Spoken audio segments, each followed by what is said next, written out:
Hi guys.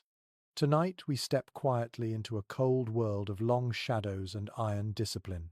You're standing just outside the flicker of a medieval army's winter camp, where the air bites at your lungs and the stars burn sharp and white above you. Every sound is muffled by snow. Every breath hangs heavy in the still night. There are no glowing fireplaces here, no cheerful flames licking at logs.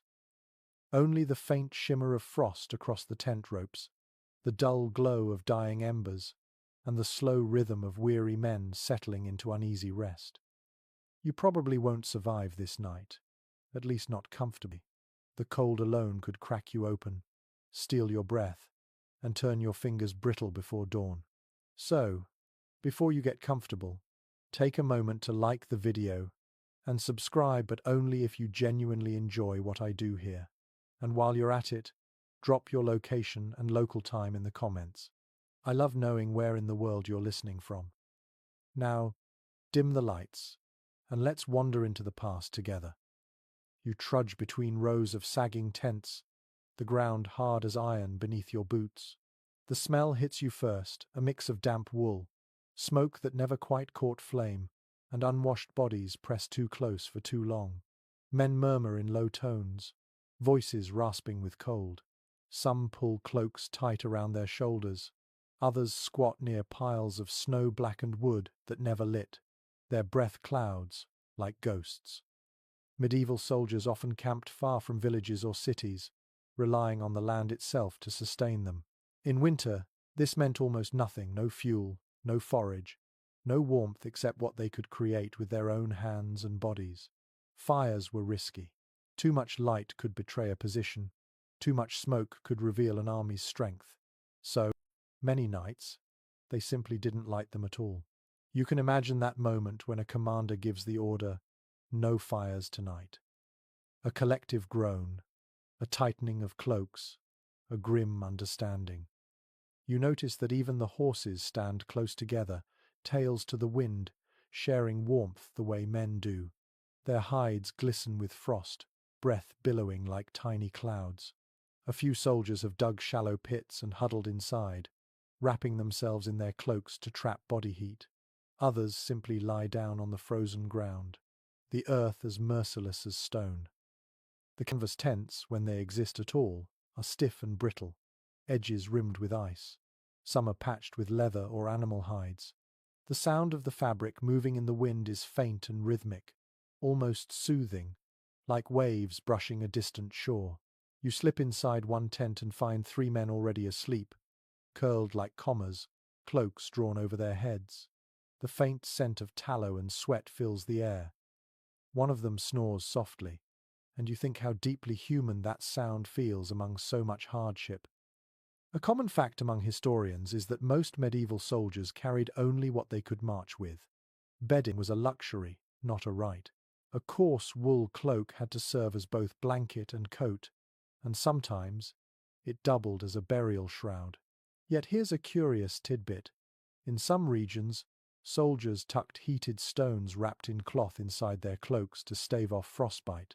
The warmth faded quickly, but for those few blessed minutes, it was heaven. Historians still debate whether these men truly slept through the night or merely drifted in and out of shallow dreams. Some letters from the period describe half sleep, where soldiers closed their eyes but kept their ears open for movement, the crunch of a boot, the creak of leather, the distant horn of an enemy watch. Can you imagine that tension? To rest but not relax, to surrender to sleep while knowing death could arrive before morning? You crouch beside one man, his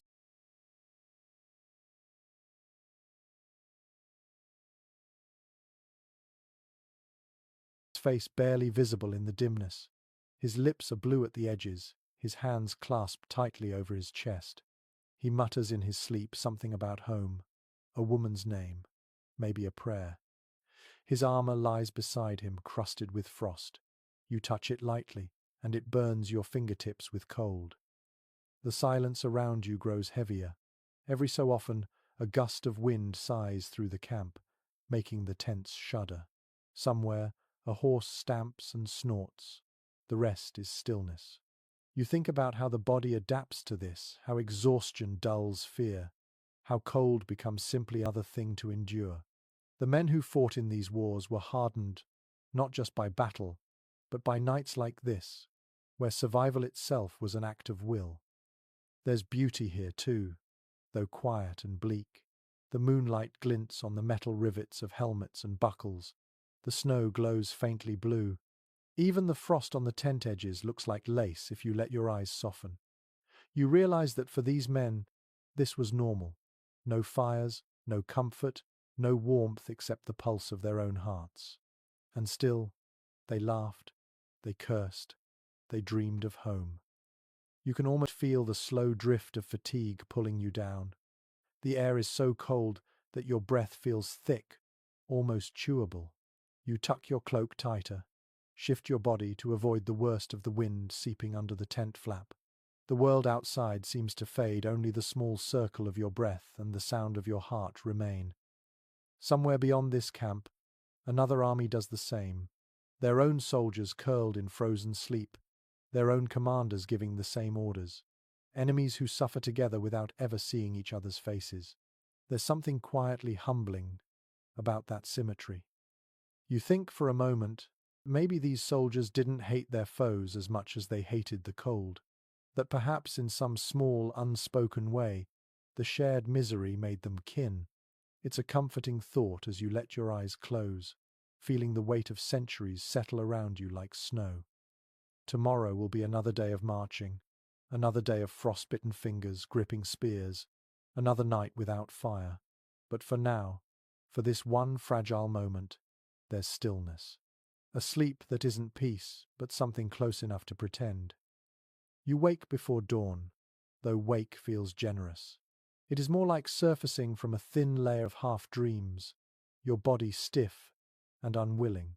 The cold has crept into your bones during the night, and every joint protests as you move. Around you, the camp still sleeps in its uneasy silence, a sprawl of men and fabric and frost. The air is thick with the smell of damp wool, leather, and something faintly metallic. Your breath fogs the dim space, and you can almost hear the soft hiss of ice melting from your eyelashes.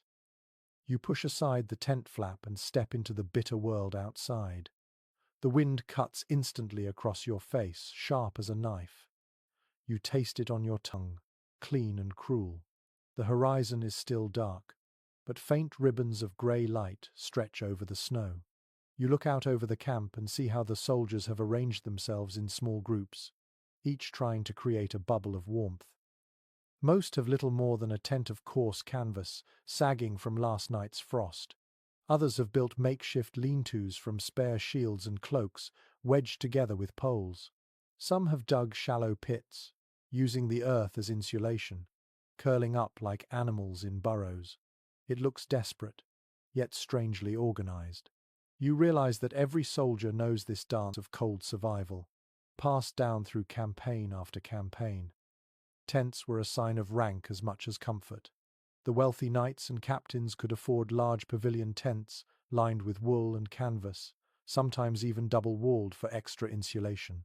The common soldiers, though, might share a single small shelter among 5 or 6 men, or sleep entirely in the open if supplies ran short. Still, even the poorest soldier had learned a few tricks. One common method was to dig a shallow hollow in the ground and lay down a layer of straw, rushes, or reeds. Over this, they spread their cloaks or blankets, creating just enough distance from the frozen soil to keep from losing every shred of body heat.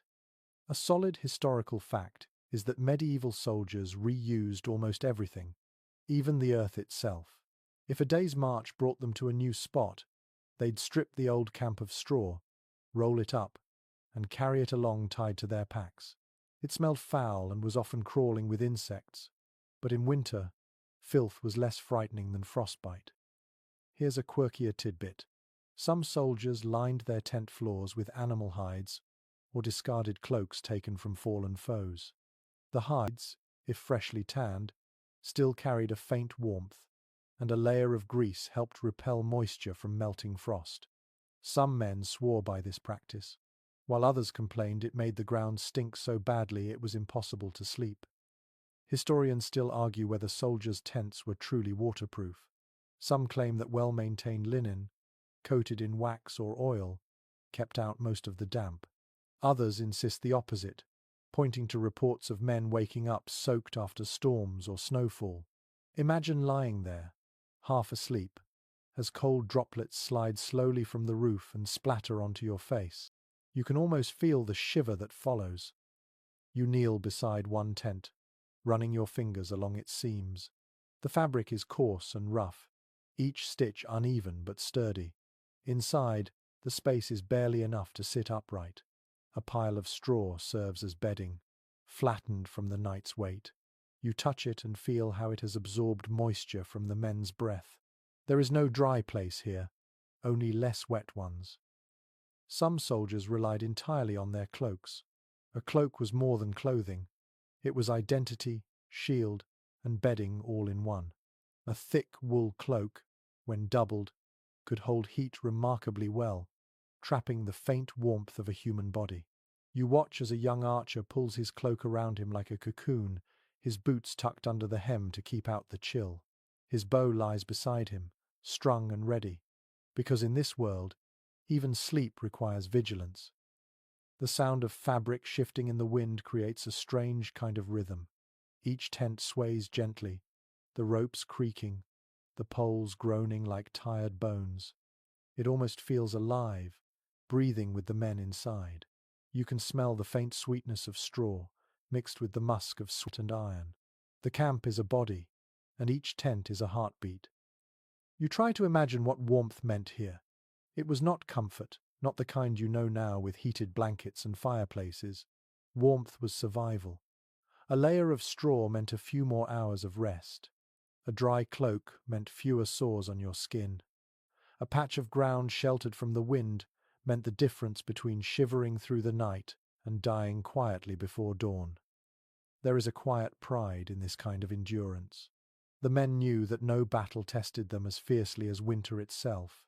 The chronicles often praise victories and conquests, but rarely do they mention the quiet triumph of simply waking up alive after a night like this. Yet without that small victory, none of the others could exist. You look up at the sky again, where the first weak light of morning begins to pierce through. The tents glow faintly, translucent with frost. The air hums with the slow stir of waking men. Somewhere, a commander's horn sounds a long, mournful note that seems to hang forever before fading. The soldiers groan, stretch, and begin to move. Cloaks are shaken out. Armor plates clatter, and voices rise like smoke. You realize that each night in a camp like this must have been a negotiation. The men traded comfort for safety, warmth for stealth, sleep for readiness. They built their world out of cloth, earth, and willpower. Every tent, no matter how small or poor, was a declaration that they would survive at least one more night. You feel the weight of that determination in your chest, as though it has traveled through the centuries to sit beside you now. You pull your cloak tighter, as if joining them in silent solidarity. The wind softens for a moment, almost kindly, and you let your eyes close again, not in sleep, but in quiet respect for those who once endured what you can only imagine. The sun creeps slowly over the rim of the horizon, a pale and watery light that barely touches the frost before vanishing again. You pull your cloak tighter, feeling the stiffness of frozen fabric against your neck. Around you, soldiers are shaking out their blankets, brushing frost from their gear, and stamping their feet to coax warmth back into numb toes. It is morning, but the cold still clings to everything like a stubborn ghost. The fabric they wear matters more than anything else now. Wool, linen, leather. Each layer stands between life and the biting air. You can almost feel the scratch of coarse wool against your own skin, its fibers thick and heavy with damp. It is not soft, not comfortable, but it traps warmth in a way nothing else could. Beneath it, the linen shift absorbs sweat and moisture, keeping the skin from freezing. It was a simple trick, yet vital. Dry skin survived longer. According to surviving records, medieval soldiers learned to layer their clothing carefully. The outer cloak caught snow and wind, The middle tunic trapped air, and the linen closest to the body managed sweat and friction. It was not elegance that mattered, but endurance. If a soldier's cloak froze stiff in the night, he would thaw it with his own body heat, wearing it until it softened again. The smell of wet wool and sweat became part of life, so familiar that most men stopped noticing it.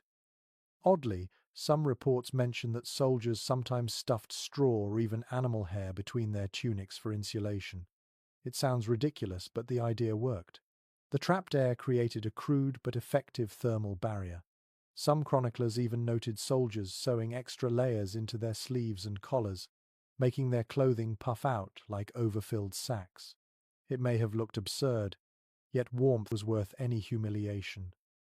Experts continue to question just how effective these early layers truly were. Wool, especially when damp, loses some of its insulating power, and linen absorbs water quickly. Some modern researchers suggest that many soldiers were constantly damp, their body heat locked in a losing battle with moisture. Others argue that the natural oils in medieval wool, unwashed and untreated, actually helped repel rain and frost. The truth probably lies somewhere in between. You stand near a group of archers adjusting their cloaks. Their hands are red and cracked, the skin flaking from cold and friction. One man ties a strip of linen around his fingers to stop them from stiffening. Another rubs his hands with animal fat, a trick he learned from older soldiers. It makes the fingers slick, but keeps the skin from splitting. The air smells faintly of tallow and leather polish. It is fascinating to see how fabric defines the day's rhythm. Soldiers constantly adjust their layers, removing one when marching, adding another at rest. Each layer carries its own sound. The whisper of linen, the muffled swish of wool, the creak of leather belts. You can imagine that soft orchestra filling the air as hundreds of men move in unison, turning the camp into a slow, rustling sea. You touch one soldier's cloak where it hangs beside him. The wool is coarse but densely woven, each fiber holding the faint heat of his body. It feels alive somehow, like a second skin. The edges are frayed from constant use, patched with pieces of different shades. Nothing matches, but everything serves its purpose. Soldiers often scavenged or traded for fabric, caring little about color or pattern. The goal was simple: survive the night. In the ranks of officers, the picture is a little different. Some had fine cloaks lined with fur, rabbit, fox, even wolf, depending on what was available. The furs smelled strong, oily, but they were warm beyond measure. You think of that small privilege, how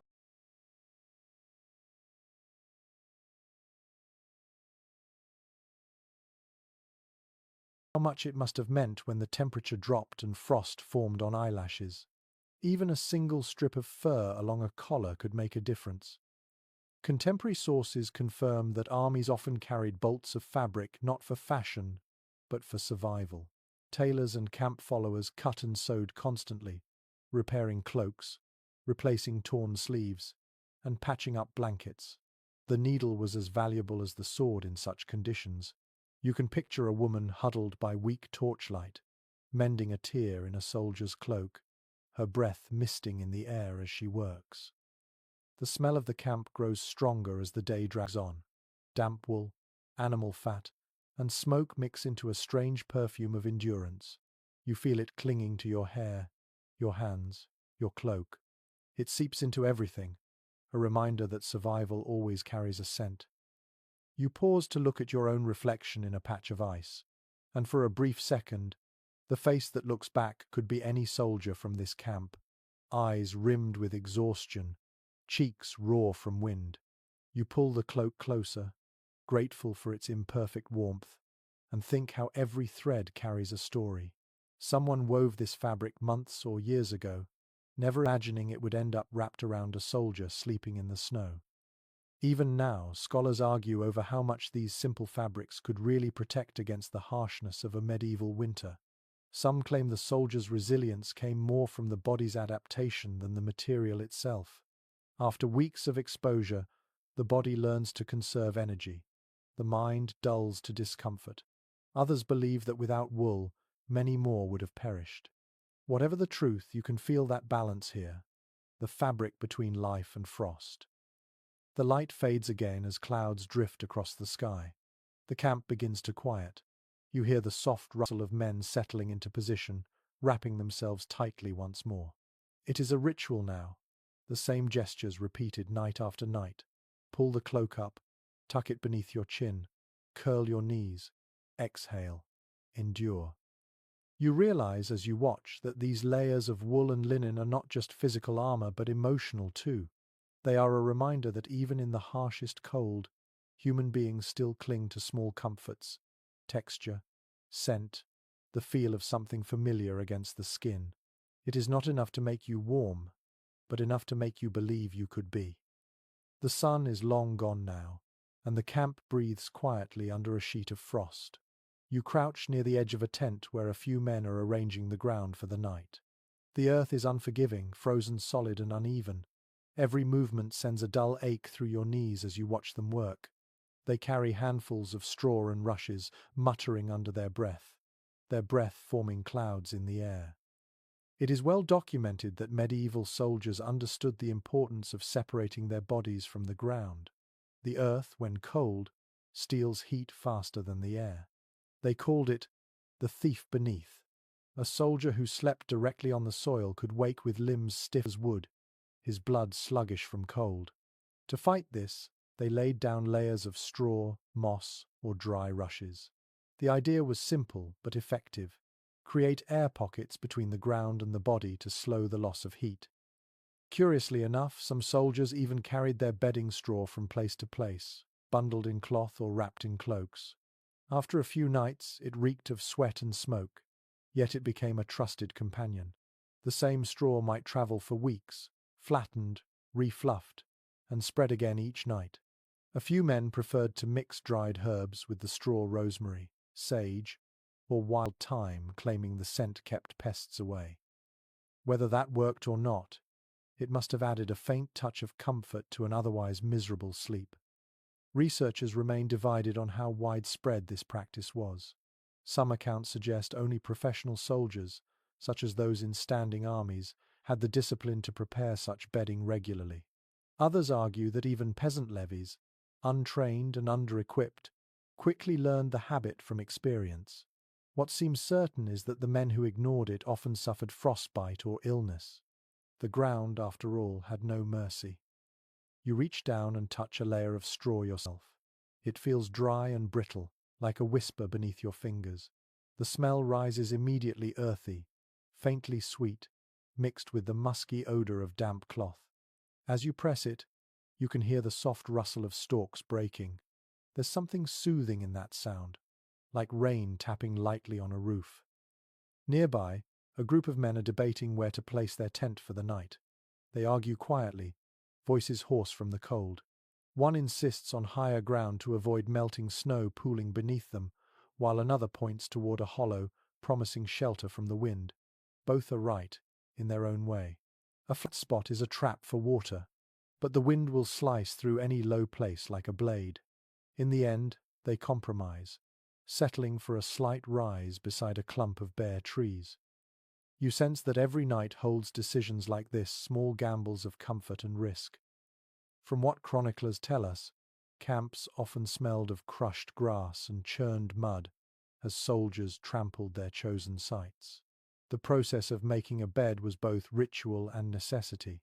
A soldier might kick at the soil to loosen it, lay down straw, then spread his cloak and armor in careful order. Helmets were set near the head, weapons within reach. It was less a bed than a defensive position against both cold and surprise attack. You can picture it clearly. A dozen small shapes beneath a moonlit sky, each one wrapped tightly in a cloak, lying so close together their shoulders touch. The wind sighs through the camp, lifting corners of fabric and carrying faint murmurs of prayer. You hear one man cough, another mutter a curse. Then silence returns, broken only by the faint crunch of frost forming again on the straw. Archaeological finds indicate that the materials used for bedding varied by region. In northern Europe, soldiers relied on straw or hay. In wetter climates, they preferred rushes, which resisted damp. Some accounts from southern campaigns mention pine needles used as insulation, the scent sharp and clean even in freezing air. Imagine lying on a bed that smells faintly of a forest after rain, the needles prickly but warm. Among the stranger tricks, there are mentions of soldiers sleeping on their shields to keep themselves off the ground when no straw was available. The metal or wood was hardly comfortable, but it offered a thin barrier against the chill. Others dug shallow trenches and lined them with cloaks or moss, curling into them like burrowing animals. The ingenuity of desperation is endless. The ground beneath you seems to hum faintly, as though holding centuries of such memories. You close your eyes for a moment and imagine the countless bodies that once rested here or somewhere like it, all breathing the same cold air, all trying to claim a little warmth from an indifferent earth. Some experts continue to wonder how effective these makeshift beds truly were. Perhaps they offered more psychological comfort than real insulation. Even so, that small illusion could make all the difference between despair and endurance. Humans are remarkable in that way. We can trick ourselves into believing comfort exists, and the body follows. A faint snow begins to fall, the flakes drifting down like slow ash. They settle on your cloak, soft and melting. You brush them away gently, thinking about how the same snow once blanketed countless forgotten camps. Each flake a reminder that history is made not only in battles, but in the quiet moments between them, in the way people slept, endured, and waited for morning. You feel the straw shift beneath you as you sit, its warmth faint but real. It is not luxury, but it is enough. The ground no longer feels like an enemy, just another companion in the long cold night. You take a slow breath, watching it drift into the air like smoke, and for the first time tonight, you almost feel at peace. Night settles again, heavier than before.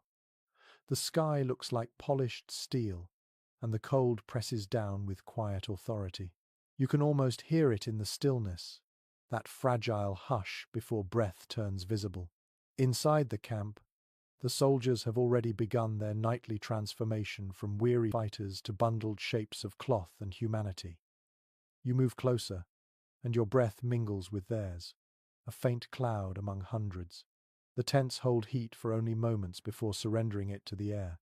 So the soldiers rely on something far simpler: each other.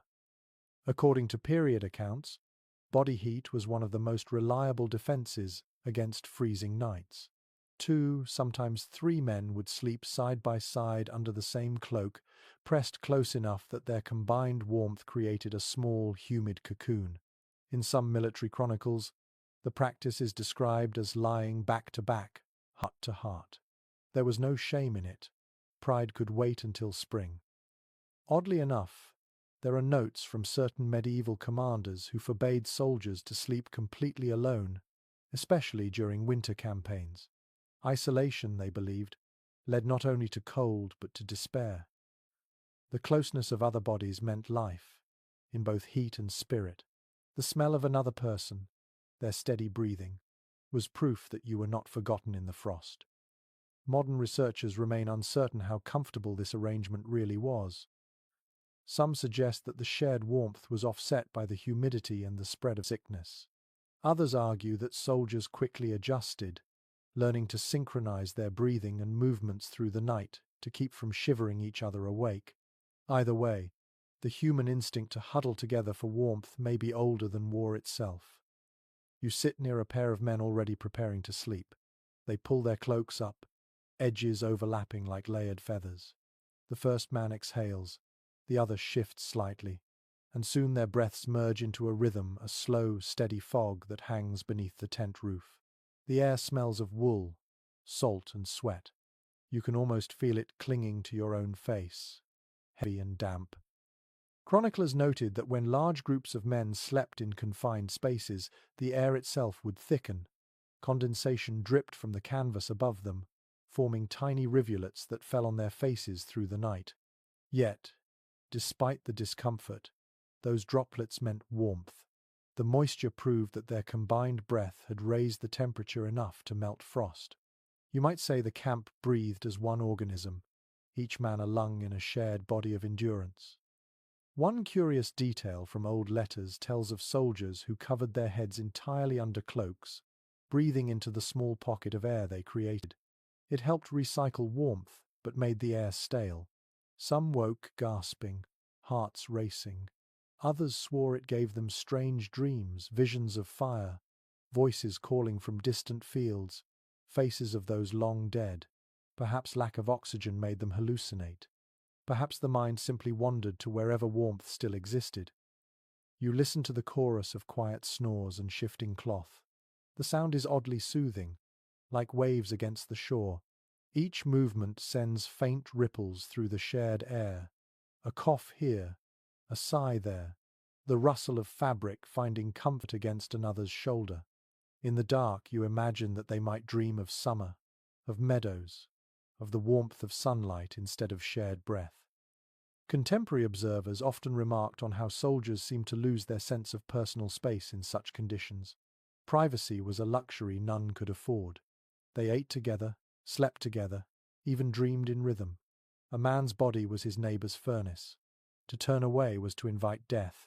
You can sense that fragile trust, a silent agreement, that no one would move too far, no one would hoard warmth. Some accounts mention that animals, too, were drawn into the equation. Dogs, when present, were allowed to curl beside their masters, their fur adding another layer of living heat. In colder regions, soldiers even shared tents with small livestock, the bleating of goats or the sigh of a horse blending into the night's symphony. The smell was overpowering, but so was the relief of not freezing. There is something deeply human about this picture, the need to share, to survive not as individuals but as clusters of warmth against the endless cold. You imagine yourself among them, feeling another person's heartbeat through layers of cloth, hearing their quiet murmurs in sleep. You realize that this kind of closeness blurs all lines, rank, origin, pride. Everyone becomes equal before the frost. Experts still debate whether this nightly closeness fostered camaraderie or resentment. Some soldiers wrote of bonds stronger than family, while others confessed irritation, sleeplessness, or even shame. Yet all of them agreed on one thing: to sleep alone in a medieval winter camp was to flirt with death. Outside, the wind picks up again, brushing over the tents like a slow tide. It finds every gap, every opening, whispering cold into the warm places. Inside, the men stir slightly, instinctively pressing closer together. Their breaths merge once more, the air fogging again, the warmth fighting back. You step away quietly, your footsteps muffled by frost.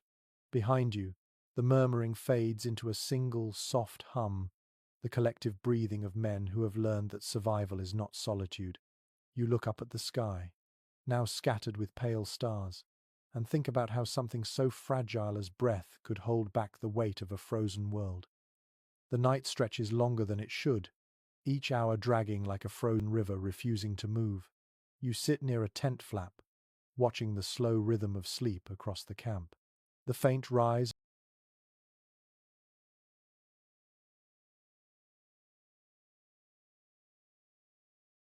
and fall of cloaked bodies forms a quiet pattern, broken only by an occasional cough or a muttered dream. The cold seems to seep through everything now, biting even at the air you breathe. You pull your own cloak tighter, the wool rough against your chin. It is clear from old military journals that the cloak was more than just a garment. It was a soldier's shield against the elements, a portable shelter that followed him through mud, snow, and darkness. The best cloaks were thick, heavy with lanolin that repelled water and helped hold warmth. Some were hooded, some pinned with iron clasps or simple cords, depending on what could be afforded or scavenged. You can imagine a man wrapping himself tightly, tucking the edges beneath his knees, his entire body cocooned inside a single piece of fabric. In some regions, soldiers slept using a method called the wrap and tuck. They would lie on their sides, pulling one edge of the cloak under their body, then folding the rest across their shoulders and legs, sealing themselves inside. This created a small pocket of air that the body gradually warmed. The air inside became moist, yes, but far less deadly than the open wind. A curious practice mentioned in letters from the late 15th century describes soldiers warming their cloaks before bed. They would hold them near a dying campfire, careful not to scorch the wool, then wrap themselves quickly before the heat escaped. The warmth lasted only a few minutes, but those minutes could mean the difference between sleeping and shivering through the dark. Some historians question how long such a cloak could truly provide insulation. Wool, when soaked through, becomes heavy and slow to dry. Yet other researchers note that the natural oils in medieval wool were rarely washed out, giving it a kind of resistance modern fabric lacks. The debate continues in quiet corners of academia, but every account agrees on one thing: the cloak was life. You watch as one man adjusts his cloak in his sleep. It has frozen stiff around the hem, tiny crystals glittering where his breath has condensed. When he moves, the ice cracks softly, a sound like breaking glass. He pulls it closer, half waking, his lips moving in a sleepy whisper before he drifts off again. You can almost feel the weight of that fabric, the faint heat trapped beneath it, the cold pressing down from above. Nearby, another soldier curses under his breath as he shakes out his cloak. It is damp from melted snow, heavy with the stink of smoke and sweat. He lays it across his knees, muttering that it will dry by morning. You know it will not. Still, he sits there, eyes closing, trusting in habit more than logic. A cloak, even soaked, is better than the empty air. In many armies, the cloak also served as a sign of belonging. The colour or weave could mark rank or origin. A knight's cloak might be dyed in his lord's colours, while a common soldier's remained plain grey or brown. Yet when night fell, and the cold became the true enemy, no colour mattered. Cloaks mingled together, noble and poor alike, huddled under the same scraps of wool. You can imagine the equality that frost brings. There are references to soldiers using their cloaks as makeshift sleeping bags, tightening the neck cord and folding the rest under their feet. Some even tied the corners together, sealing themselves completely inside. It was not elegant, but it worked. Others slept sitting up, leaning against their shields, cloak drawn around them like a curtain. The position kept the blood moving and discouraged freezing limbs. Accounts from later centuries mention men waking to find their cloaks frozen to the ground. To move, they had to rip the fabric free, losing chunks of wool to the frost. Yet despite such misery, few ever abandoned the practice. The cloak was too versatile to discard. It was bedding, coat, tent wall, and pillow all in one. You remember something you once read, that soldiers often grew attached to their cloaks as if they were living companions. Some named them, others refused to trade them even for newer ones. The fabric soaked up their sweat, their blood, their breath. It carried their scent, their stories. Perhaps that familiarity gave comfort when everything else was uncertain. A particularly odd story comes from a French chronicle describing soldiers rubbing the inside of their cloaks with animal fat to increase insulation. The fat stiffened the fabric but made it nearly waterproof. It also produced a smell so strong that one chronicler joked, "The enemy could find our tents by scent alone." You can almost laugh, even as the wind cuts across your cheek. The tent around you creaks softly, the poles shuddering as the night deepens. You hear a few men shifting, murmuring in half-sleep. The sound of rustling fabric fills the air like distant waves. You picture hundreds of men wrapped tightly in their cloaks, curled into themselves, guarding small circles of warmth against the indifferent cold. Experts still discuss whether the cloak evolved more from practicality or necessity. Perhaps it was both. You realize now that it is a symbol as much as a tool, a reminder that survival in the medieval world required ingenuity, endurance, and faith in simple things. You look at the man beside you, his face hidden beneath folds of rough wool. His breath rises and falls, slow and steady. Outside, the snow begins again, soft flakes settling on the tent roof. You pull your own cloak tighter, the fabric rough but comforting. There is a strange peace in the cold now, a rhythm that feels eternal. You close your eyes and listen to the gentle sigh of sleeping men wrapped in their faithful second skins. You wake to a muffled groan beside you and realize the sound is not pain but stiffness. The man next to you is trying to move his feet. He pulls one leg, then the other, grimacing as he does. When he finally sits up, the first words that escape his lips are not a prayer but a complaint about his boots. You look down and understand why. They have not left his feet in days. It is clear from multiple campaign records that soldiers often slept with their boots on during the colder months. The reason was brutally simple. Boots removed at night could freeze stiff by morning, or be stolen by desperate men who had lost their own. The ground itself could turn shoes into brittle shells of ice. By keeping them on, soldiers ensured that they could rise and move quickly if danger came. In a winter camp, survival depended as much on readiness as it did on warmth. There are accounts from chroniclers describing the agony of this routine. Leather soaked in melted snow would stiffen around the ankles. Toes would lose feeling, sometimes for good.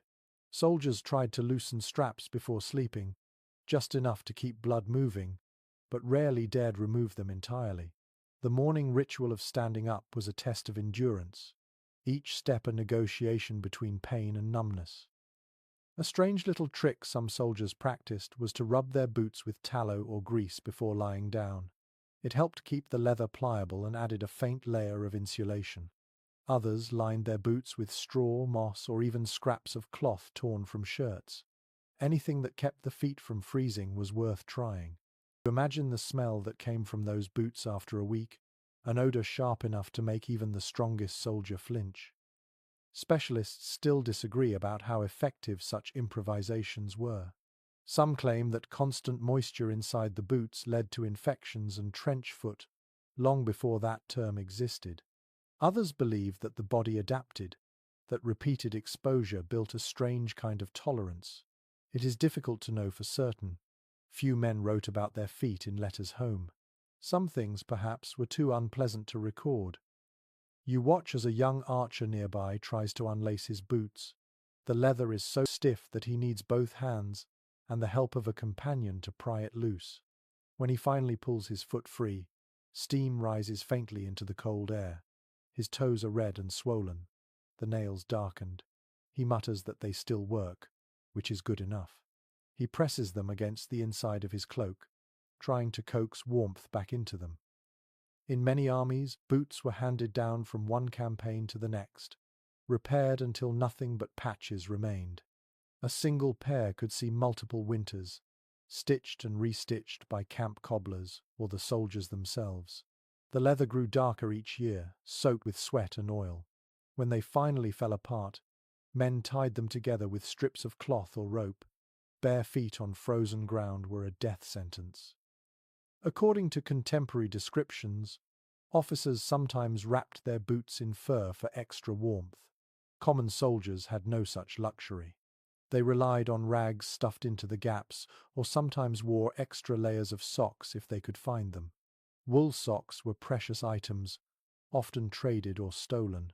It is easy to forget how revolutionary a pair of dry socks could feel in a world like this. There are stories of soldiers drying their boots beside smoldering coals, watching them carefully to avoid scorching the leather. Some would place hot stones wrapped in cloth inside to chase away the damp. A few clever ones turned their helmets upside down and set the boots over them like makeshift dryers. You can almost see it, the glow of embers, the smell of singed leather, the quiet satisfaction of small victories. Even with these efforts, many soldiers awoke with their boots frozen to the ground. To stand up meant tearing them free, sometimes leaving pieces of sole behind. One man in a forgotten diary wrote that he could hear the sound of 100 boots cracking like ice on a pond each dawn. The image lingers, half tragic, half absurd. There is another detail that catches your imagination. Some soldiers tied their boots to their legs even while sleeping, afraid they might slip off during restless dreams. They would twist a leather thong around the ankle, ensuring that the boots would stay in place through the night. It speaks to how fragile security was. In that darkness, even losing a shoe could mean never walking again. Archaeological evidence from old encampments reveals impressions in the soil shaped like boots, perfectly preserved by frost. The prints sit close together, overlapping, sometimes forming a circle where men must have sat to warm their feet by invisible fires. It is strange to think that those small hollows once carried the weight of lives marching, fighting, enduring, all with the same worn-out souls. When you look at the men now, huddled together with their boots still on, you understand that comfort was never the goal. Readiness was. A soldier who could rise within seconds might survive a surprise attack or an order to move. Sleep had to bend to the demands of war. A faint wind rises, carrying the dry sound of cracking leather. One man groans softly, adjusting his boots under the blanket of his cloak. You imagine the relief he will feel when spring finally comes, when he can plunge his feet into a stream and feel something other than cold. For now, the boots remain part of the body, heavy and stiff, yet necessary. You pull your own knees close and feel the weight of your footwear pressing down, a reminder of how much the smallest details define endurance. Around you, the soldiers fade back into uneasy sleep, their feet still armored against the night. The frost thickens again, and the camp holds its breath. The camp is quieter tonight, as if exhaustion itself has muffled every sound. The soldiers move with slow, deliberate gestures, each action softened by fatigue. You watch as one man kneels beside his bedroll, tugging at his belt, loosening the straps of his armor. The clatter of metal is faint and careful. He lifts his helmet last, staring into its curved surface for a moment before setting it beside him. For many soldiers, this small ritual signals the approach of rest, a fragile peace before another day of marching. It is mentioned in several chronicles that helmets and saddlebags often became the soldiers' pillows. The ground was too cold, too damp, too unyielding for a bare head. A helmet, turned upside down, created a shallow bowl where a folded cloak or spare tunic could rest.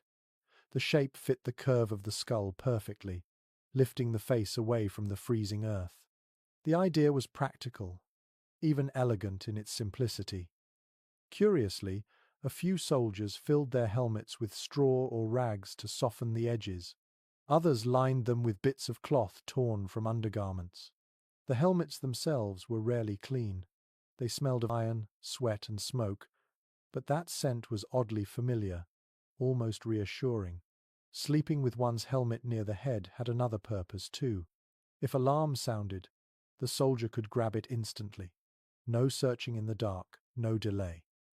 Some historians suggest that using helmets as pillows was not purely about comfort but about vigilance.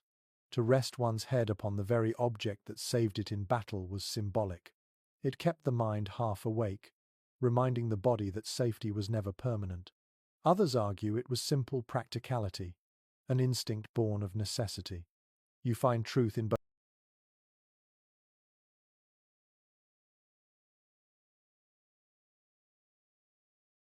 both views as you look around the camp and see helmets glinting faintly in the moonlight beside every sleeper. One soldier nearby uses a different approach. He folds his saddle blanket and sets his head on that, with his leather bag tucked beneath. It smells faintly of oats and horse sweat. Horses are tied nearby, their soft snorts and shifting hooves providing a steady rhythm in the background. The bond between man and horse runs deep here. The same saddle that carried him by day now cradles his dreams by night. According to several preserved letters, knights in particular relied on their saddles or riding gear as makeshift bedding. The raised curves supported the neck and shoulders, and the thick leather provided a barrier from the cold ground. Some even used spare bridles as makeshift straps to keep cloaks from slipping away while they slept. To modern ears, it sounds uncomfortable, yet to men hardened by long campaigns, it was luxury. A few accounts speak of soldiers resting their heads on shields instead, the wood still warm from their hands or from the day's sun. Sometimes they turned their shields upright to block wind or snow, creating a kind of personal wall. The image feels almost tender, a warrior wrapped not only in a cloak but in the remnants of battle, his tools turned into guardians for the night. There is a faint rustle behind you as another man settles himself. He places his helmet near his chest instead of under his head, one arm draped over it like a keepsake. Perhaps he has grown superstitious. Many soldiers did. Some believed their armor carried luck, that to keep it close while sleeping would ward off unseen dangers. It is a small comfort, the kind only fear can justify. The chroniclers who followed armies often described the sight of 100 helmets arranged in neat rows beside sleeping men. By morning, frost would collect along the rims, sparkling in the first light. The effect was said to be beautiful in a grim way, as if the field were filled with sleeping knights made of ice. You can almost picture it now, the moonlight catching each curve of metal, a quiet forest of steel beneath the stars. Archaeological discoveries have unearthed helmets dented not only from battle, but from repeated use as makeshift bowls, stools, and pillows. It seems the helmet was a companion through every part of a soldier's life. To lie down and rest one's head upon it was simply one more act of intimacy between man and metal. A detail found in a lesser-known diary mentions that on especially cold nights, soldiers warmed small stones by the fire and placed them inside their helmets before sleeping. The heat lingered for an hour or two, enough to ease the shock of the first stretch of rest. Of course, some misjudged the heat and woke to the smell of scorched cloth or singed hair. You smile at the thought, amused at how desperation breeds both cleverness and folly. Scholars continue to discuss whether such improvised methods offered real relief or merely postponed discomfort. Some point out that these men slept in shifts, never long enough to suffer deeply. Others argue that even a few hours of partial rest was critical to maintaining strength. Whatever the case, there is something quietly heroic in their determination to adapt, to find sleep in a world designed to deny it. The camp grows still again. You listen to the creak of leather, the distant stamp of a horse, the soft sighs of men drifting between waking and dreaming. You imagine the warmth of a helmet under your head, the faint metallic chill of it seeping into your cheek, the echo of battles past vibrating in the steel. It is strangely comforting, as if history itself hums beneath your ear. Somewhere, a man mumbles a prayer before sleep, his voice nearly lost in the wind. Another turns over, his armor clinking faintly. The sound is gentle, familiar, almost musical. It tells you that even here, surrounded by cold and hardship, there is rhythm, there is ritual, and there is rest. You lie back on the ground, your head against an imagined helmet, and let your eyes close. The stars above look like small fires frozen in the sky. The earth beneath you is hard, the air sharp, but you breathe evenly now, in time with the sleeping camp. The night feels endless, yet somehow peaceful, held together by the quiet bond of men and the things that carried them through. The camp lives in rhythm with the darkness. The night is not a single stretch of sleep, but a pattern of waking and waiting, of cold duty and fragile dreams. Somewhere near the center of the camp, a horn gives a low, trembling note, a watchman's call. One shift ends, another begins.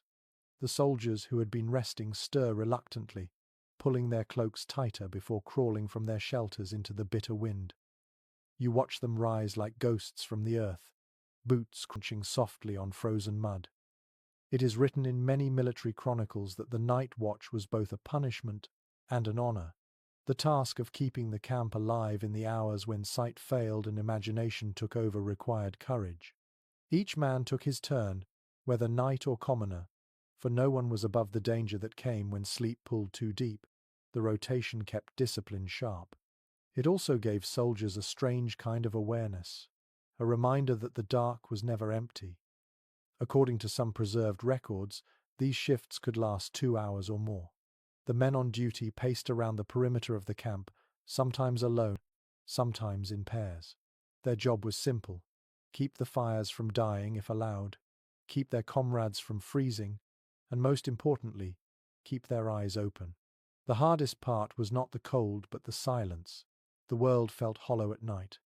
the stars distant and indifferent, the land vast enough to swallow sound. Curiously enough, there were small tricks to surviving these hours. Some soldiers chewed on hard bread or pebbles to stay awake, the movement keeping their jaws from stiffening. Others sang softly to themselves or muttered prayers under their breath. There are mentions in a few accounts of watchmen whispering stories or riddles to one another across the dark, tiny threads of humanity stretched between the shadows. Modern researchers often discuss how exhausting this routine must have been. Few soldiers could ever sleep deeply, knowing their turn on watch would come soon. The mind learned to rest in fragments, to drift lightly but never fall completely into dreams. Fatigue became a constant companion. Still, every army maintained the rotation, because the alternative, sleeping without guard, invited disaster. You can picture the watchmen now, cloaks wrapped tight, halberds or spears in hand, their breath rising in soft clouds. One stops near a cluster of tents and listens. Inside, men snore softly, shifting beneath their covers. He smiles faintly, perhaps envying their warmth. Another passes by the horses, running a gloved hand along their flanks. The animals shift but do not startle. Even they have learned the rhythm of this place. A letter from a Burgundian soldier mentions that some watchmen rubbed their hands with ashes or held cold stones to their faces when drowsiness threatened. The shock kept them alert for a few more minutes. Others pinched their arms or whispered the names of family members, as if calling them back from memory could keep the eyelids open. You can almost feel that battle against sleep, the eyelids heavy, the knees trembling, the body begging to rest while the mind repeats, "Not yet." According to period accounts, commanders would sometimes walk the lines themselves, silent as shadows, testing the vigilance of their men. A soldier caught sleeping on watch faced severe punishment. Some were made to stand barefoot in the snow, others beaten or bound for hours. It was harsh, but in the brutal logic of war, one man's drowsiness could doom hundreds. There is something eerie about the sound of the watch at night. The faint jingle of metal as a guard shifts his spear, the creak of leather as he moves, the crunch of frozen ground beneath slow steps. Every sound feels amplified in the cold. You find yourself holding your breath, listening too. Far off, a wolf howls, its cry thin and haunting. A few horses stir uneasily. The guards exchange glances, but say nothing. It is not the first time, and it will not be the last. Some chronicles describe how the stars became companions for these lonely men. They learned to read their patterns, to measure time by their slow march across the sky. In that darkness, the heavens were both clock and comfort. One soldier wrote that when he stared long enough at the stars, he could almost feel warmth from their light. You like the thought, even if science would argue otherwise. Sometimes belief itself keeps a person alive. The routine of the watch had another effect as well. It bound the men together. Those who shared these cold hours developed quiet friendships, forged not through words but through shared endurance. They saw each other at their weakest, blinking back sleep, shivering in silence. By dawn, when they returned to the tents, they carried that bond back into the day. A few historians question whether the watch system was as strict in every army. Some argue that smaller or poorly organized forces could not maintain it, leaving camps vulnerable.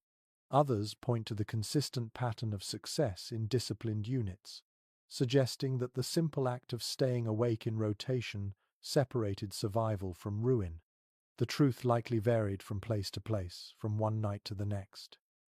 You step closer to the edge of the camp now, where the last line of guards stands.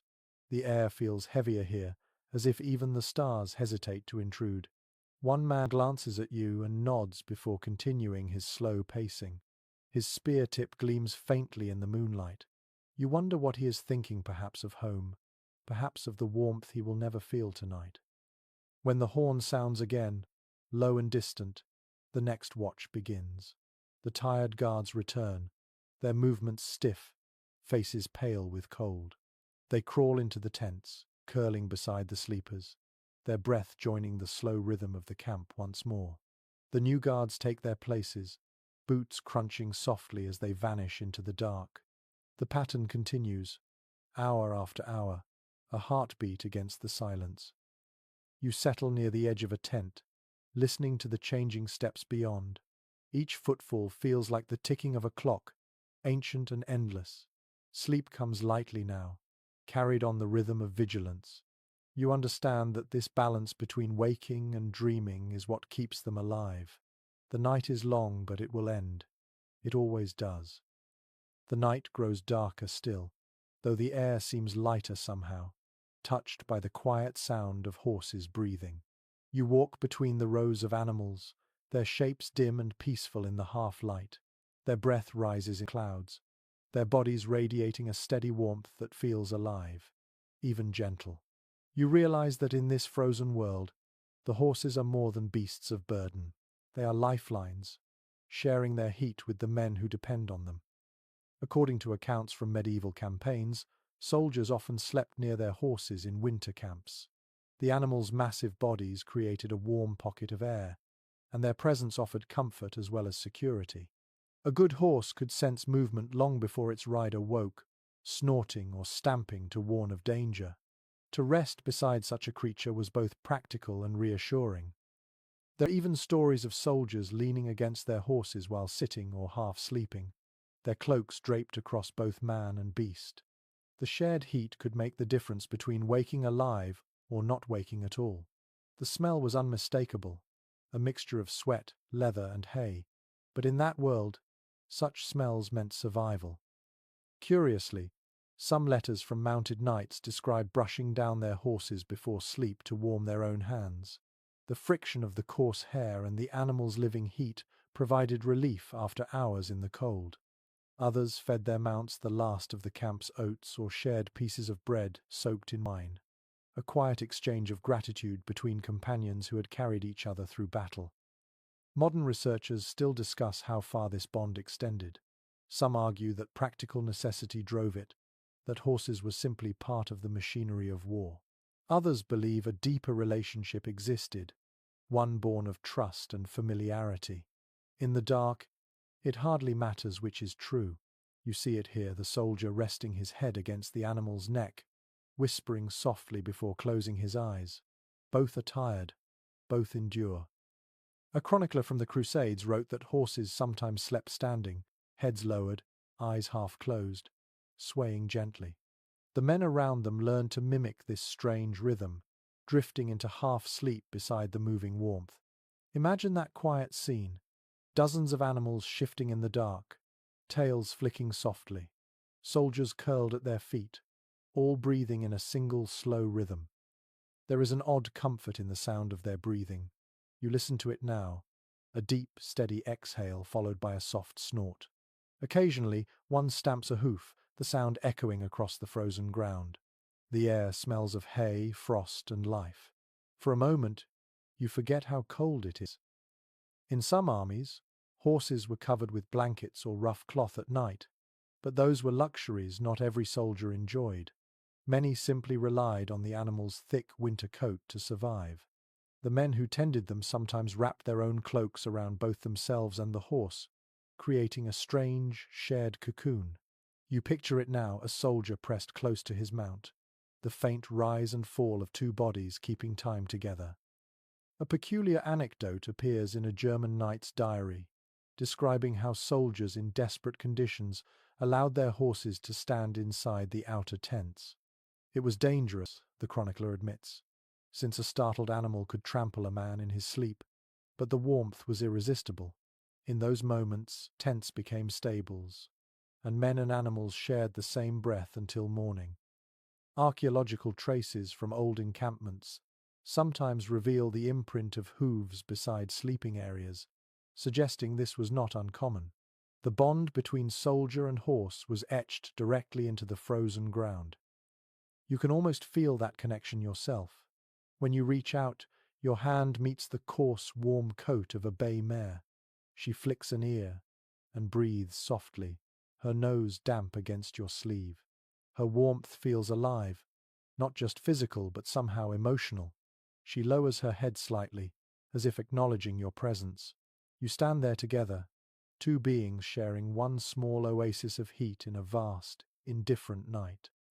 The soldiers who sleep near the horses look oddly peaceful. One man lies curled beside a gelding, his cloak pulled up over both of them. Another leans against a saddle propped near his horse's flank, his helmet resting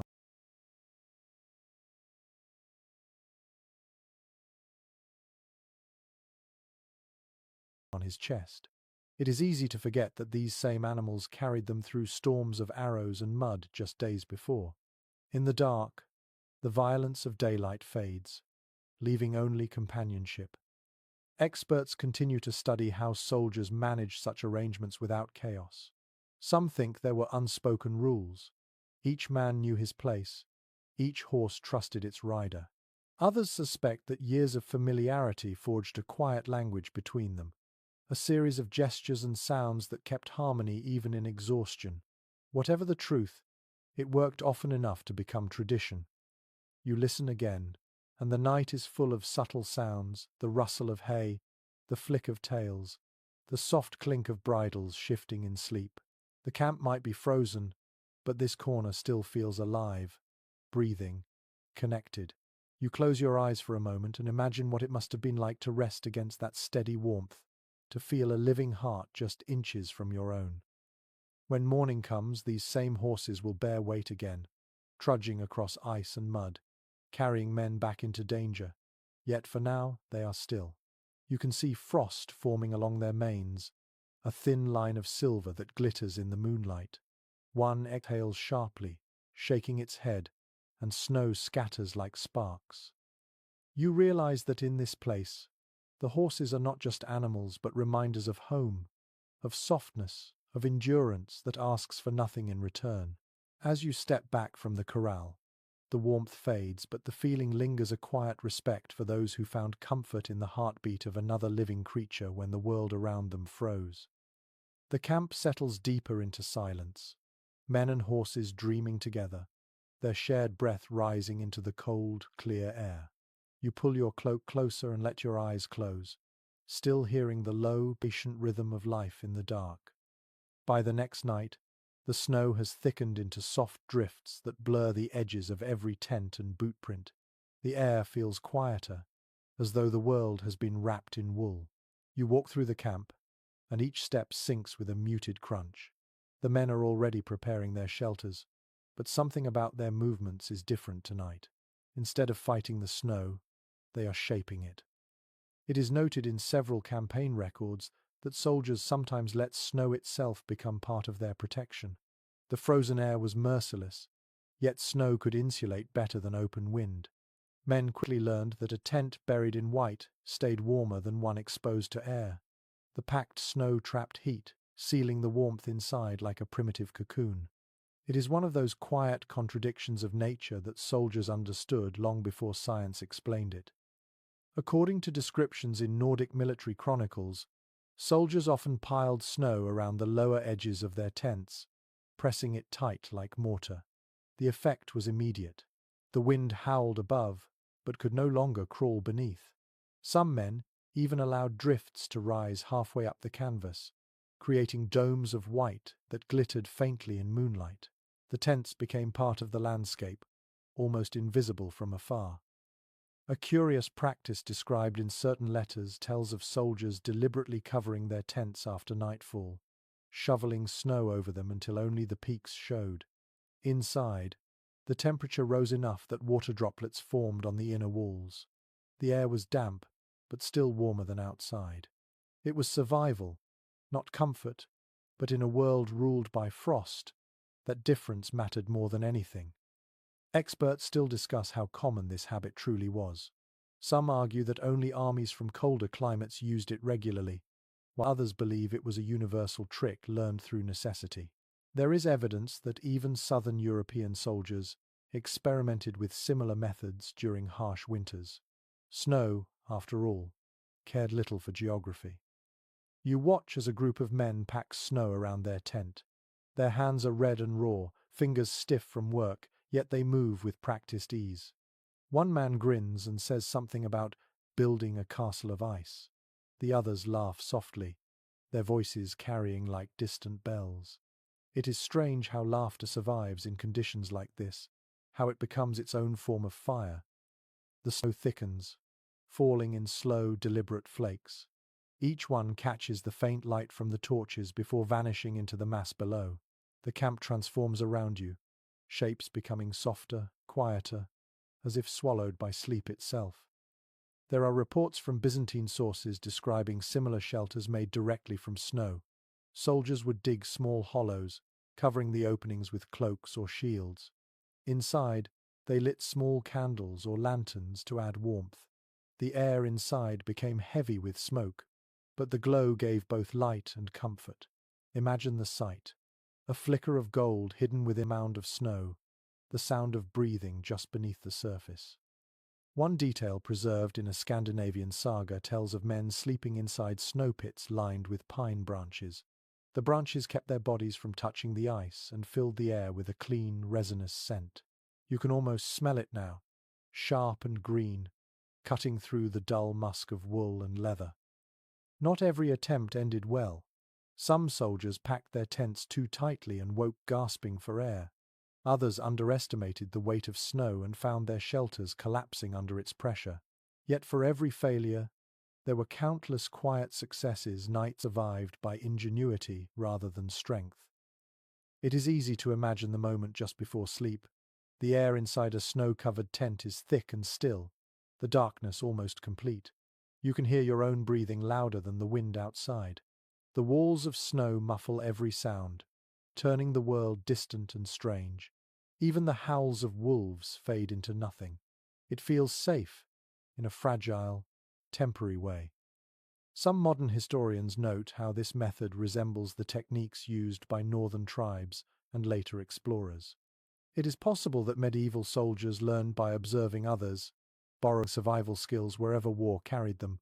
Survival, after all, ignores pride. Knowledge passed quietly from one people to another, often in the simplest of gestures, a way of building, a way of sleeping. You kneel and run your fingers along the packed snow. It is smooth, faintly warm to the touch where body heat has softened it. Inside, a soldier snores softly, his face calm for the first time in days. The light from a candle flickers against the inner wall, casting a gentle amber glow on the snow's surface. It looks like carved glass, fragile yet strong. Outside, the world is dark and endless. The snow continues to fall, covering footprints, silencing the echoes of war. You realize that beneath these drifts lie hundreds of men, each sealed in his own small pocket of warmth. The thought feels oddly comforting, as if the earth itself has chosen to protect them for one night. There is something almost sacred in this image. The same snow that buries the dead also shelters the living. It becomes a symbol of endurance, of how the line between danger and safety can shift with nothing but a change in perspective. What once killed now preserves. As the hours pass, the camp becomes invisible under the growing layers of white. Only faint humps mark where tents once stood. The wind howls over the surface, but inside, the men breathe in rhythm, the snow holding their heat close. You listen to that silence, deep and perfect, and understand that this is how they survived winter without fire, by turning the cold itself into an ally. You close your eyes for a moment, and imagine that same stillness wrapping around you. The air grows heavy, the sounds fade, and all that remains is the slow heartbeat of life beneath the snow. When the snow settles and the wind fades, the camp takes on an eerie calm. The men have learned to move quietly in this white silence, as if afraid to disturb the fragile peace that frost has laid upon them. You wander between the tents, feeling the air thicken with scent. It is a mixture of leather, smoke, wool, and sweat, heavy and human. This is what survival smells like. Chroniclers of the time wrote that winter camps were as much about endurance of the senses as of the body. The damp air trapped every odor, holding it close like a second skin. Without steady fires to clear the air, the smell of men and iron mixed until the two became indistinguishable. The scent of rusted mail and unwashed flesh was the perfume of the army. You breathe it in now, and it sits dense on your tongue. Curiously, some accounts from medieval physicians describe how soldiers tried to disguise or soften this stench. They rubbed their hands with crushed herbs when available, or carried sprigs of rosemary or lavender tucked into belts. It was not vanity but necessity. The strong smell of decay and sweat was thought to attract illness or evil spirits, and in those long nights, superstition was as common as breath. Researchers continue to discuss how unbearable these conditions truly were. Some suggest the men simply stopped noticing, their senses dulled by repetition. Others argue that the constant stink became a kind of reassurance, proof that they were still alive, still warm enough to sweat. You can imagine that small comfort, the bitter sweetness of existence itself. The tents, lined with wool and canvas, hold the scent of the day inside. The mingled breath of men turns to moisture, which freezes and thaws again, layering each wall with thin films of ice. When touched, the surface crackles softly, releasing a faint metallic tang. It is as if the air itself has memory. You lift a corner of one tent flap and look inside. The darkness is dense, pierced only by the faint glow of an oil lamp. The flame quivers against the damp air. 4 men lie side by side, wrapped in their cloaks. Their armor is stacked neatly beside them, dark with condensation. The smell inside is stronger here, almost overwhelming. You close your eyes for a moment and try to separate the notes. The sourness of sweat, the animal musk of wool, the faint sharpness of iron. Together they form a strange harmony, unpleasant but honest. A chronicler from the English campaigns once compared the scent of winter camps to that of a forge after rain. He wrote that it clings to the soul as it clings to the cloak. You understand what he meant. It is the smell of work and struggle, of men who do not have the luxury of distance from the earth. In some armies, attempts were made to improve the air. Commanders ordered tents aired out whenever the weather allowed, though that meant losing precious warmth. Others scattered dried herbs on the ground, or burned small pieces of resin to mask the stench, but mostly they endured it. Smell, like hunger, became another battlefield. A peculiar note from a Florentine observer mentions that soldiers sometimes slept beside their weapons simply because the smell of oiled metal felt cleaner than their own bodies. They polished blades before sleeping, the scent of oil and iron mingling with the reek of men. The ritual was practical, but also psychological. Clean steel was a reminder of purpose, of discipline. It was one small part of the self that did not decay. Experts still argue about whether such close quarters led to frequent illness. Some claim the confined spaces bred infection, while others note that the cold limited the spread of disease.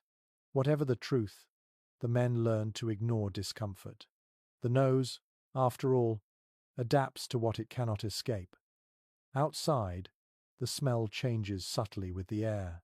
The horses add their own musk, deep and organic, while the wind carries hints of frozen soil. You realize that every scent in this place tells a story. The sour breath of a man sleeping too close, the tang of sweat dried on wool, the faint sweetness of straw. Each odor becomes part of a language of survival, one you begin to understand without words. You crouch near a pile of discarded equipment, and the smell of rust greets you first. A few iron buckles lie half buried in frost, their surfaces blooming orange where damp has eaten through. You pick one up, feel its roughness, and the scent of decay clings to your fingers. It is the same smell that lingers on the men themselves, the scent of life slowly oxidizing in the cold. There are moments, though, when another fragrance cuts through it all. Someone somewhere has lit a small candle made of tallow. The air carries a faint sweetness, animal and earthy. It mixes with the human odor and softens it, reminding you that warmth can come even from what is unpleasant. You think of how the soldiers might have grown attached to these smells. After months of hardship, the scent of the camp became home. To return to it after battle was to know safety. It is strange how the body learns to love what once disgusted it, but that, too, is part of endurance. The snow outside absorbs every sound but cannot hide the truth of presence. Even in the darkest hour, The scent of the living hangs in the air, defying the cold. You breathe deeply and accept it as they did, the mingled perfume of survival and decay, proof that life, however grim, persists. As the night deepens, you step back from the tents, and the wind shifts. For a moment, the smell thins, replaced by the clean bite of frozen air. Then the camp exhales again, and the world returns to its human fragrance. You close your eyes and listen to the silence, feeling that odd comfort of being surrounded by life in its rawest form. By the time the sky fades to a dull grey, the soldiers begin to stir. The night's cold has clung to every joint and seam of fabric, and movement comes slowly. You hear the sound of someone coughing, another man stretching until his armor creaks. Then comes the unmistakable scent of food, faint but immediate, winding through the camp like a promise. It is well recorded in chronicles from many armies that food was the only warmth a soldier could count on. Fire was forbidden on some nights to avoid giving away their position, yet hunger demanded attention. The men learned to cook in secret, or not at all. Cold rations were common, but when permitted, even a weak stew became a treasure. You watch as a few soldiers huddle over a small pot, its surface barely steaming. Inside, the mixture is simple: bits of salted meat, barley, and water thickened by long boiling. The smell is humble but comforting, a whisper of hearths left far behind. One man dips a wooden spoon, tastes and sighs. The warmth that spreads through him seems to loosen his entire body. Curiously, soldiers sometimes used their helmets as makeshift pots. They would fill them with snow to melt into water, then toss in whatever they had: roots, dried peas, shreds of meat, even stale bread. The practice was frowned upon by officers, but too practical to stop. The result was often gritty, metallic soup, yet it gave enough heat to steady a man's hands before sleep. Experts remain divided on how nourishing these meals truly were. Some say the soldiers lived on little more than salted rations and thin broth, barely enough to sustain them through endless marches.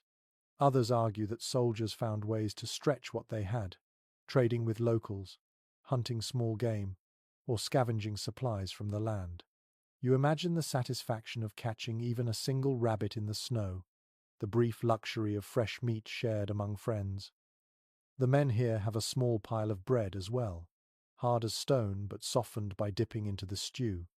One tears a piece and passes it to his companion without a word.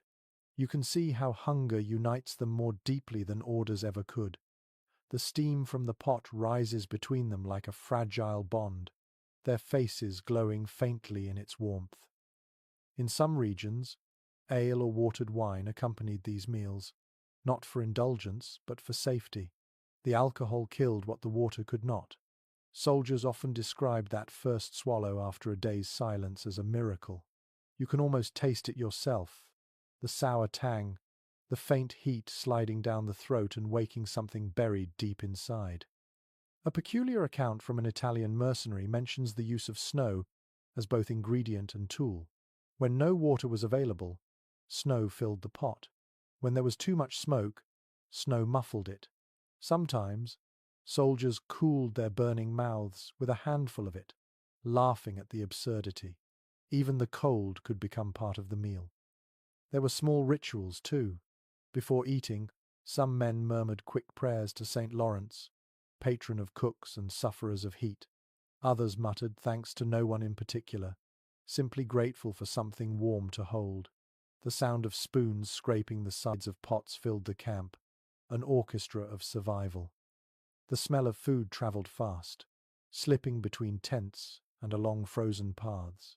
It mingled with the scents of leather and iron, weaving a thin thread of humanity through the frozen air. You find yourself drawn to it, the way warmth draws all living things. According to one chronicler from the 100 Years' War, the richest smell in camp came from fat sizzling in a pan, rare as it was. Men would gather instinctively around the sound, even when they knew there was not enough to share.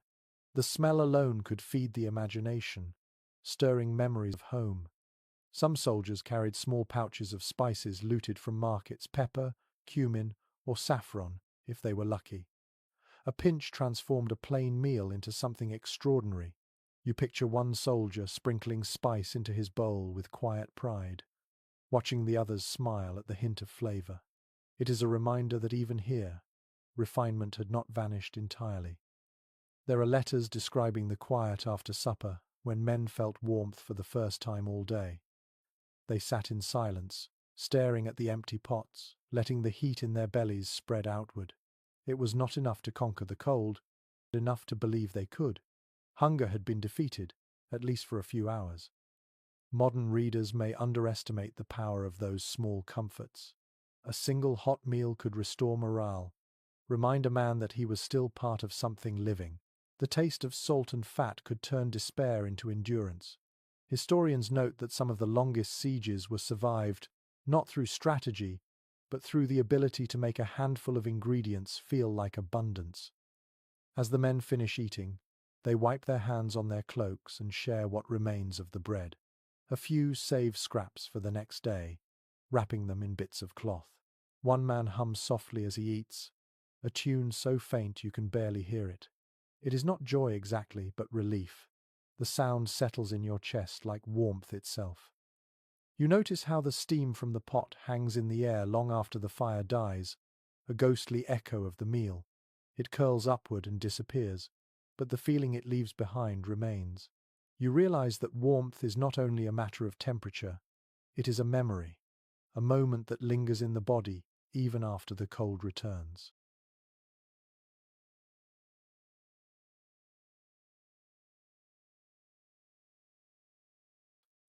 The soldiers stretch out again, bellies full enough to soften their edges. Some yawn, some smile, faintly before drifting towards sleep. The smell of stew still clings to their clothes, blending with the frost.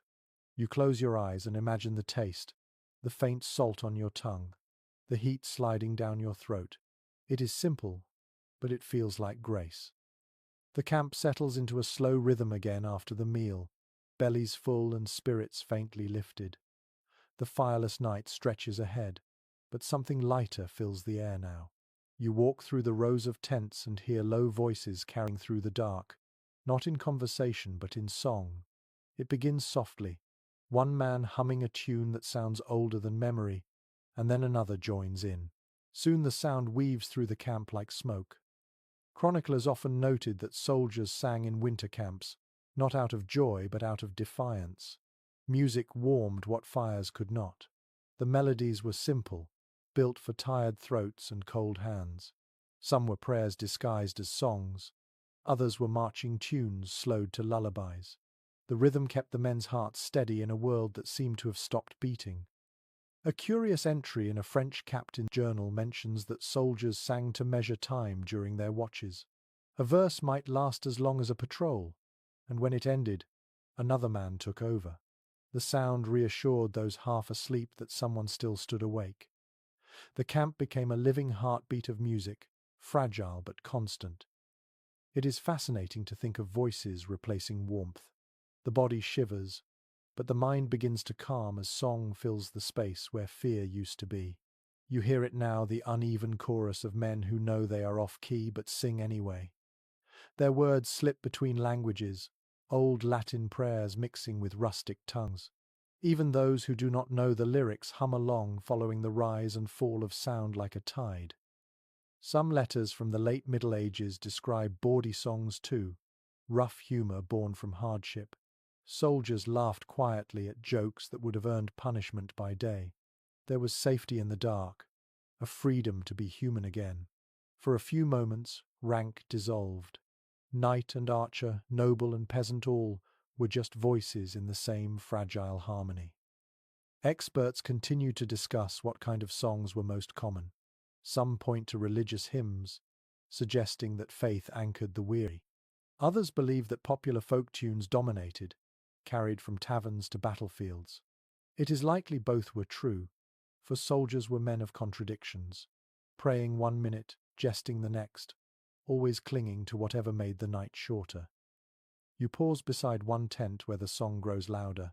Inside, 5 men sit close together, their faces dimly lit by a single candle stub. One taps a rhythm on his knee, another keeps time with a spoon against a cup. The sound is soft but rhythmic, echoing off the canvas like rain on a roof. The tune they sing tells of spring, of green fields and warm winds. It is a cruel kind of hope, but they sing it anyway. According to certain accounts from the Crusades, soldiers sometimes sang in languages none of them fully understood. The words had been learned by ear, passed along from one army to another, reshaped by memory. Meaning mattered less than sound. In the long silence of the night, melody itself became prayer. You realize that song also served a practical purpose. It helped mark identity. Each group of men had its own refrain, its own rhythm. To hear it in the distance meant safety. To hear silence where it should have been meant something had gone wrong. Music became both shield and signal. There is one description from an Italian chronicler who claimed that during a particularly brutal winter siege, both sides sang across the snow. Enemies, separated by walls and ice, trading songs instead of arrows for a few hours. It is impossible to prove, yet the image lingers. Two armies sharing the same rhythm beneath the same stars, their breath forming the same pale mist in the air. A peculiar story from a monk who travelled with soldiers tells of men singing to the horses to keep them calm during blizzards.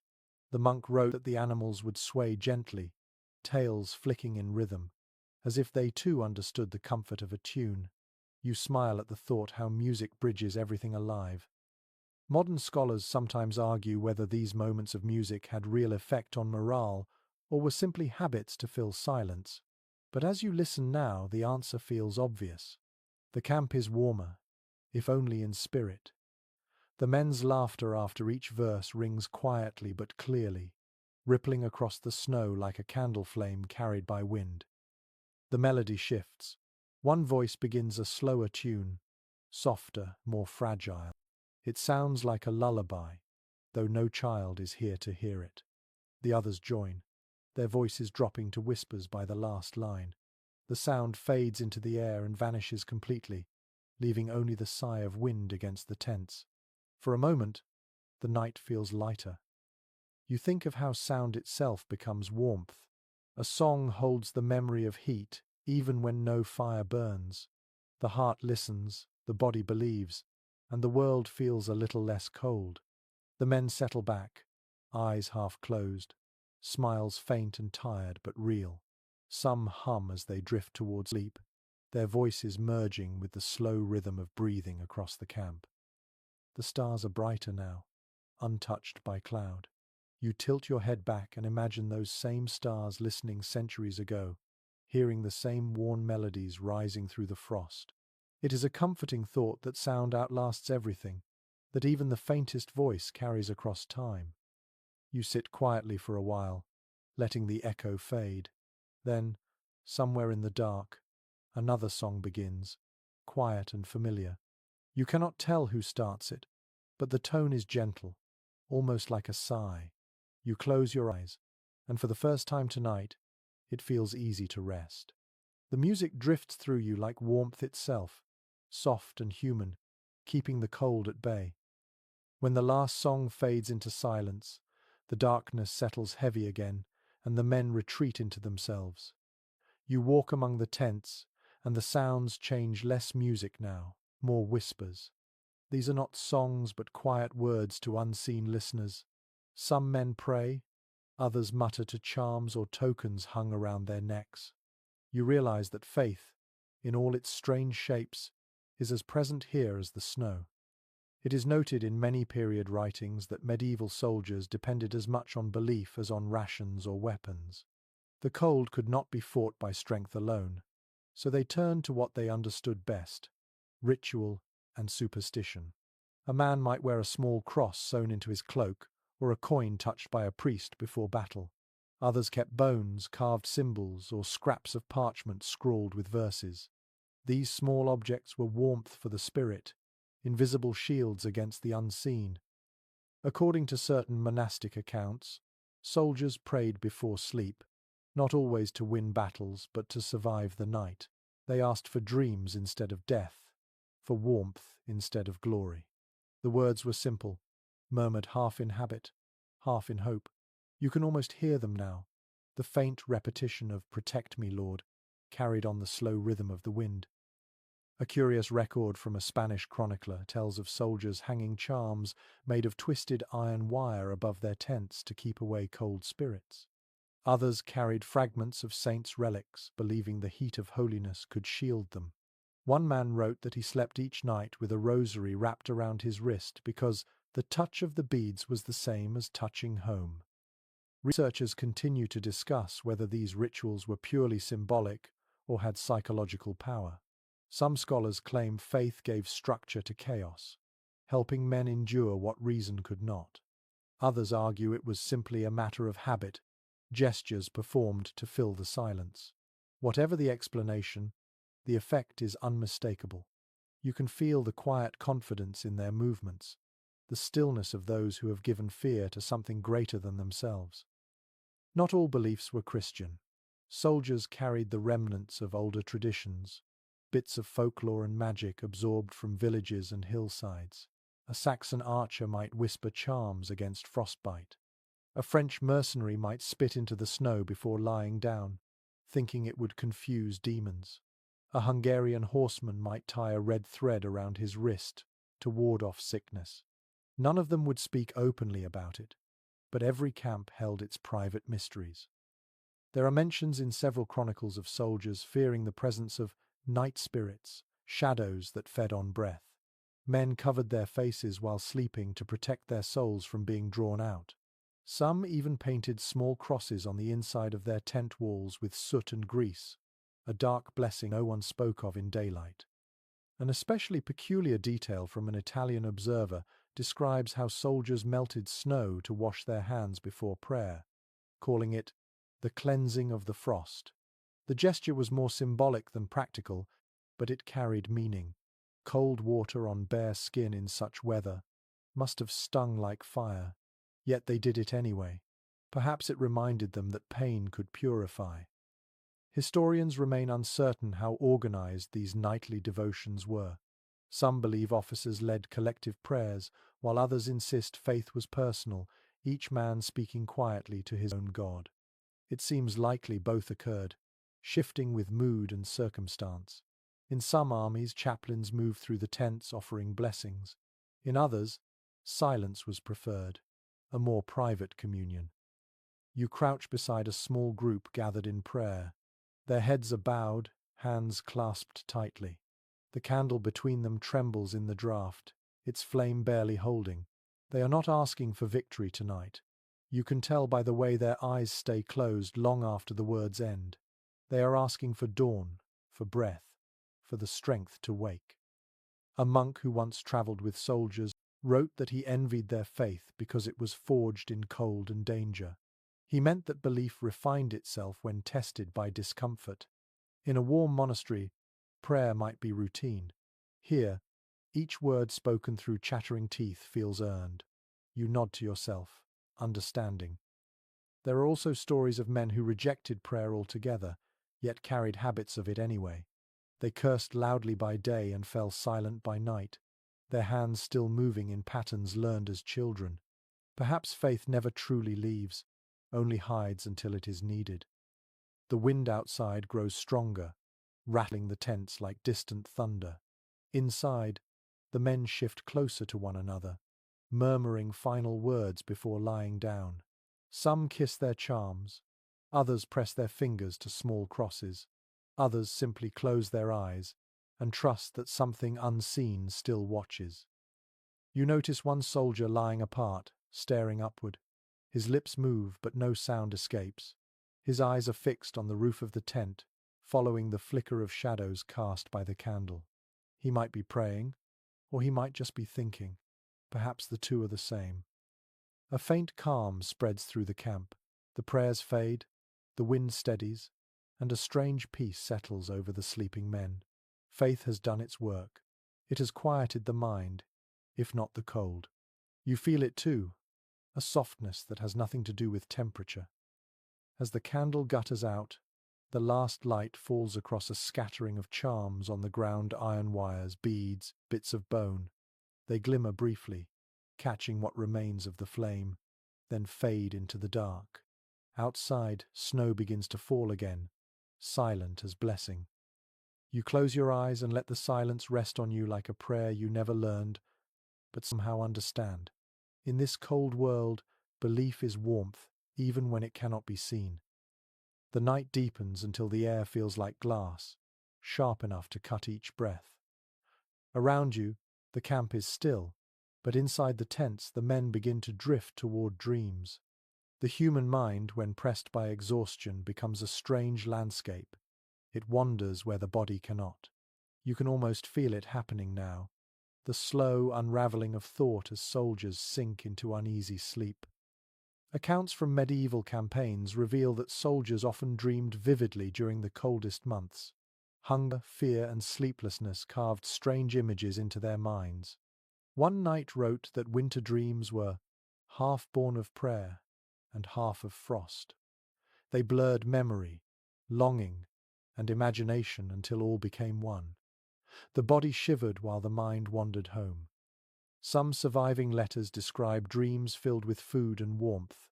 Men saw themselves sitting before blazing hearths, drinking wine that never cooled, laughing with faces they barely remembered. Others dreamed of endless fields, of sunlight falling on armor without weight. But there were darker visions too. Many wrote of battles replayed again and again, of unseen enemies, of cries echoing through snow. Sleep did not always bring rest. Curiously, a few chroniclers believed that dreams could predict survival. A soldier who dreamed of fire was thought likely to live through the winter, while one who dreamed of drowning or falling through ice was said to be doomed. Men shared these dreams in hushed tones each morning, testing their meaning like omens. Whether they believed or merely pretended to, it gave them something to hold on to. Modern scholars debate how much of this can be trusted. Some suggest the dreams were the product of exhaustion and starvation, the mind compensating for what the body lacked. Others see in them a record of faith's endurance, the imagination keeping the spirit alive where warmth could not. Whatever the reason, these dreams reveal something tender in lives otherwise hardened by war. You picture one soldier now, lying with his back against another for warmth, his breath slow and steady. His eyes flicker behind closed lids. He murmurs something, a name perhaps. In his dream, he might be walking a familiar road lined with trees. He might be seeing a distant cottage, smoke curling from its roof. He might even feel the touch of a warm hand. In the dark, his face softens. For a moment, the lines of hardship disappear. A curious note in a cleric's diary mentions that soldiers often spoke in their sleep, their voices rising and falling like conversation. Some begged forgiveness, others cursed. A few laughed quietly, startling their companions awake. The cleric wondered if such dreams were confessions the body forced from the soul. You can hear those sounds now, drifting from one tent to another. Sighs, fragments of speech, a single quiet chuckle. Not all dreams were solitary. Men who slept close together often shared the same visions, or thought they did. They would wake describing nearly identical scenes, a battle fought under strange stars, a feast interrupted by cold wind, a shadow moving among tents. Perhaps it was imagination, or perhaps something deeper. Shared fear can make dreams contagious. One account from the Baltic campaigns describes soldiers waking in panic after dreaming that snow had buried their entire camp. When they crawled outside, they found it was true. The storm had come silently, erasing everything but the faint shapes of tents beneath white drifts. Dreams and reality often touched like that, the boundary thin as fabric. The soldiers learned to talk about their dreams in the morning as though they were weather. "I dreamed of sunlight," one might say, and another would nod as if that meant something good. The act of sharing turned nightmares into stories, private fears into communal folklore. It made the darkness less personal, the cold more bearable. Experts on medieval psychology sometimes remark that the line between dream and vision was almost non-existent. A soldier might wake certain that he had seen a saint, an ancestor, or even death itself. Chroniclers collected these stories eagerly, proof that divine hands still guided mortal lives. Some men took such visions as signs of protection, others as warnings. Either way, they carried them through the next day's march like invisible armor. There are mentions, too, of the dreams soldiers refused to describe, the ones that made them sit silently at dawn, staring at nothing. One man, in an old Italian manuscript, wrote only, "I saw faces beneath the snow, and they were all looking up." He never explained further. You sit beside a tent and close your eyes, listening. The sound of sleep is not peaceful, but rhythmic. The camp breathes like a single body, rising and falling with each sigh. You can almost feel the dreams moving through it, a current of longing and fear passing from one soul to the next. Somewhere, a horse stamps the ground and snorts, as if sensing something unseen. The noise startles a few men awake. They shift, mutter, then sink back into their shallow dreams. For a moment, you wonder if the horse dreams too of open fields, of green grass, of sunlight. It seems likely. There is a strange tenderness in this landscape of sleepers. Every face, hardened by daylight, softens in rest. Even the most scarred features seem young again, the cold forgotten for a few short hours. In the flicker of a candle, you see hope written in the stillness of their expressions. As you watch, snow begins to fall again, silent and slow. It gathers along the tops of tents, softening every edge, hiding every scar. It looks like peace, though you know it is only temporary. The men sleep on, unaware, their dreams carrying them far from the frost. You think of how fragile these moments are, how the body endures through illusion as much as through strength. Sleep, even uneasy sleep, becomes its own kind of mercy. The night holds its breath. The dreams continue, unseen but alive, like small fires burning quietly in the minds of men. Morning creeps in without sunlight. The grey of dawn is little more than the dark stretched thinner, and for a moment the world feels caught between sleeping and waking. You step through the camp, hearing the soft crack of ice beneath your boots, and notice how different everything looks in this dim light. The tents, the armor, the men themselves, all arranged by rank, by purpose, by invisible lines that divide one life from another. It is well recorded in chronicles that even in the bleakest conditions, order ruled the medieval camp. Rank decided where you slept, what you ate, and even how you froze. Commanders and nobles claimed the driest ground near the center, where the wind broke against their larger tents. Common soldiers slept along the edges, where cold air gathered and frost bit hardest. The pattern resembled the battlefield itself, hierarchy frozen into the landscape. You walk toward the center now, where the tents grow taller and cleaner. Here the smell changes, less sweat and smoke, more oiled leather and fur. Inside these shelters, the officers rest on thick rugs or layered blankets taken from towns long conquered. Their tents hold chests of supplies, sometimes even candles burning through the night. It feels almost warm by comparison. Curiously, letters from attendants reveal that noble tents were often divided by fabric walls, creating separate chambers for sleeping, dressing, and prayer. Some officers even carried folding stools, small tables, or brass bowls for washing. The contrast with the frozen ground outside must have felt unreal. The men who marched beside them saw this comfort and called it sleep for the lucky. Modern historians debate whether such privilege truly mattered in the end. Warmth and softness could not banish hunger or fear. Some chroniclers observed that officers suffered their own kind of cold, the loneliness of command. Still, the difference between a fur-lined blanket and a frozen cloak could decide who woke in the morning. You turn your eyes toward the outskirts of the camp, where the poorest soldiers sleep. The tents there sag under the weight of snow. Inside, men crowd shoulder to shoulder, their bodies curled into knots of shared warmth. Some have no shelter at all, only cloaks stretched across sticks or overturned shields. Their breath rises together in thick clouds that merge into one, blurring the boundaries between them. A curious detail from a Flemish chronicler describes how these low-ranking soldiers used their weapons as tent poles. Spears supported scraps of canvas, and shields formed makeshift doors. The sight must have been strange, a village of war tools turned into homes. The line between defense and survival blurred completely. Researchers continue to discuss how strictly rank controlled space. Some believe it was absolute, reflecting the rigid social order of the time. Others point out that necessity often eroded such distinctions. When storms grew fierce or frost spread too quickly, nobles and commoners alike crowded together under any cover they could find. Cold, after all, respected no title. You pass a small cluster of tents where a knight's pavilion stands beside a row of archers' lean-tos.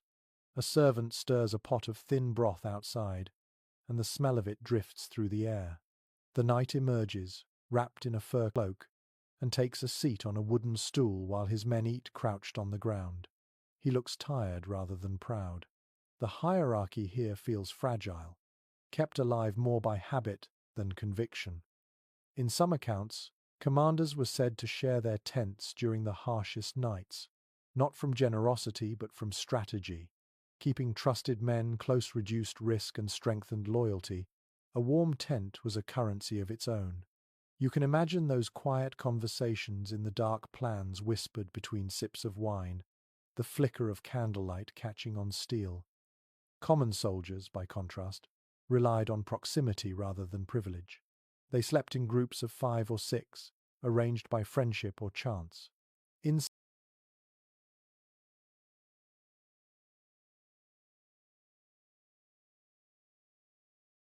each tent, bodies overlapped. Gear was piled near the entrance, and there was barely room to turn.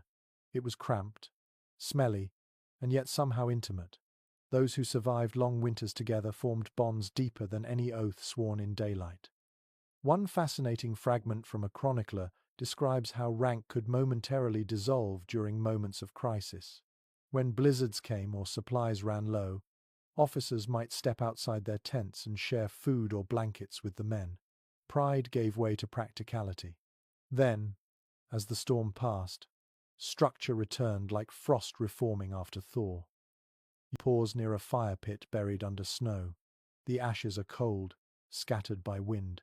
Around it lie fragments of burned wood, scraps of fabric, the remains of some earlier attempt at comfort. It looks almost symbolic, the memory of warmth, shared once and forgotten. The air carries faint sounds from every direction.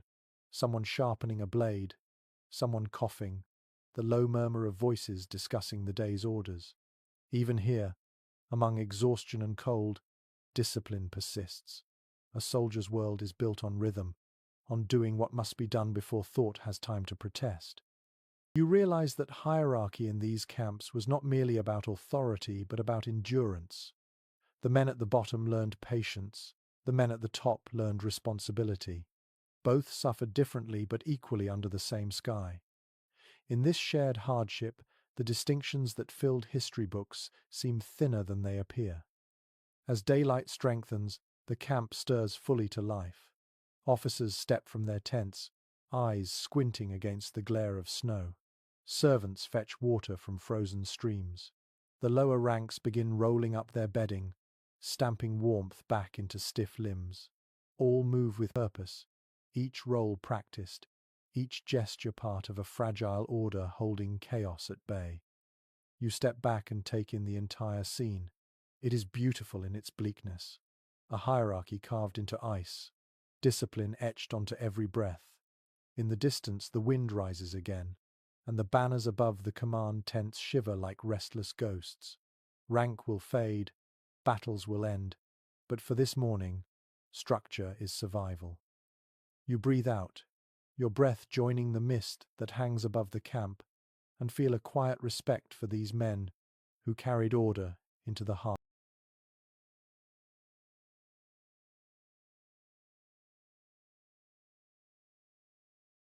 of winter.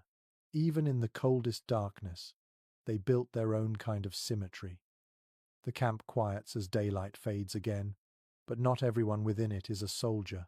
Between the tents, You notice movement that does not belong to marching men or horses. A woman carries a wooden bucket, her shawl pulled tightly against the cold. Behind her, another tends a small child wrapped in rags. Their presence changes the air somehow, softening it. The soldiers glance their way with familiarity, not surprise. You realize now that the story of this camp is not only about the men who fight, but also those who follow. It is well known from records of medieval armies that women and families often traveled with the soldiers. They were not merely companions, but part of the living machinery of war. They cooked, mended clothes, tended the wounded, and sometimes carried supplies when the pack animals failed. The term camp followers does not do justice to their reality. They were the pulse behind the army, the quiet labor that kept it breathing. One surviving list from a 15th century campaign names laundresses, seamstresses, midwives, and cooks among the army's official personnel. Their work did not appear in the stories of glory, yet without them, the soldiers could not have endured even a week of winter. You can almost see them now, women hunched near frozen water, beating stiff cloth against stones, their hands raw and bleeding from cold. A curious mention in an old Burgundian report describes how women built small lean-tos near the men's tents, using scraps of wood and fabric.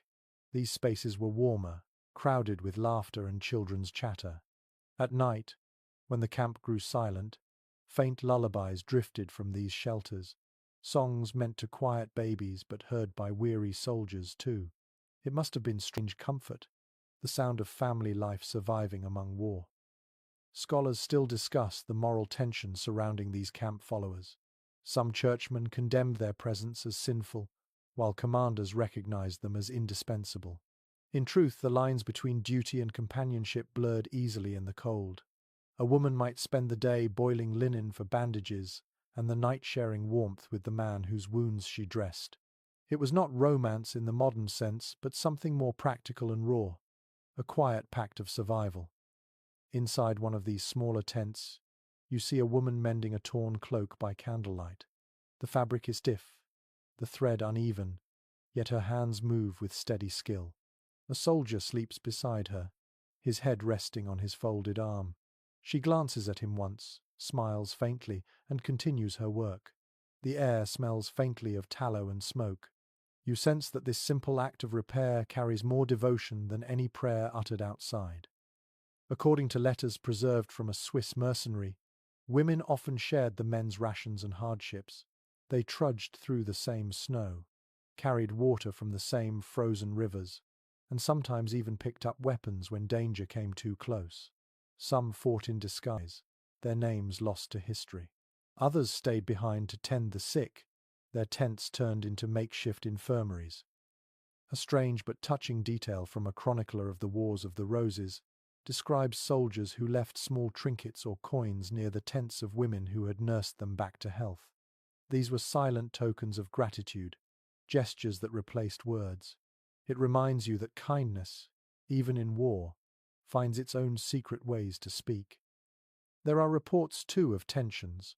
Fights broke out over stolen food, jealousy or despair, but for the most part, life within the camp formed its own quiet order. The women created small communities, sharing what little they had, trading scraps of fabric or bits of food, telling stories that reminded everyone of home. The sound of their voices carried warmth that no fire could match. Modern historians often debate whether the presence of women softened the brutality of camp life or simply made survival possible. Some argue that they humanized the men, reminding them of tenderness. Others insist their labor was purely functional,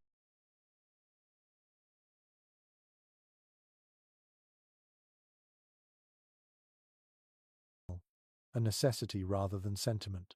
The truth, as always, lies in the middle. It is difficult to imagine any of these men surviving without that daily thread of normalcy woven through the hardship. You pass a tent where a small fire burns low, allowed only because it is hidden beneath a canopy of snow. Around it, 3 women sit close, their faces illuminated by the soft orange glow. One hums a tune while sewing, another rocks a child. The third peels what looks like a turnip with a dull knife. Their breath clouds in the air, mingling with the faint smoke. For a brief moment, the space feels like a home. A record from a priest accompanying an army in France mentions that he envied these scenes. He wrote that, "Where men sleep for death, women still make life." You understand him now. The warmth that fills this small circle of light is not from the fire but from routine, from care performed in repetition. It is the same instinct that has kept humanity alive in every century. As night settles fully, the women retreat into their shelters. The soldiers nearby sleep more soundly tonight, comforted by the soft noises that replace the wind's howl, the rustle of fabric, the faint laughter of a child. The camp becomes a strange mixture of battlefield and village, war and life intertwined. You step away, the image lingering behind your eyes. A woman sewing by candlelight, her needle flashing like a star. Around her, the world is frozen and cruel, yet she moves with calm purpose, each stitch an act of resistance. You realize that in this frozen camp, she is the truest warmth of all. The next morning begins in a hush that feels heavier than usual. The wind has dropped, but the cold has deepened. Every movement seems slower, as though the air itself resists motion. Men stir stiffly, wincing as they stretch limbs that ache with old bruises and new frostbite. The smell of damp wool and smoke has become part of them now. But something sharper lingers today, a faint metallic scent of pain. It is well recorded in military journals and monastery notes that winter sickness claimed nearly as many lives as the sword.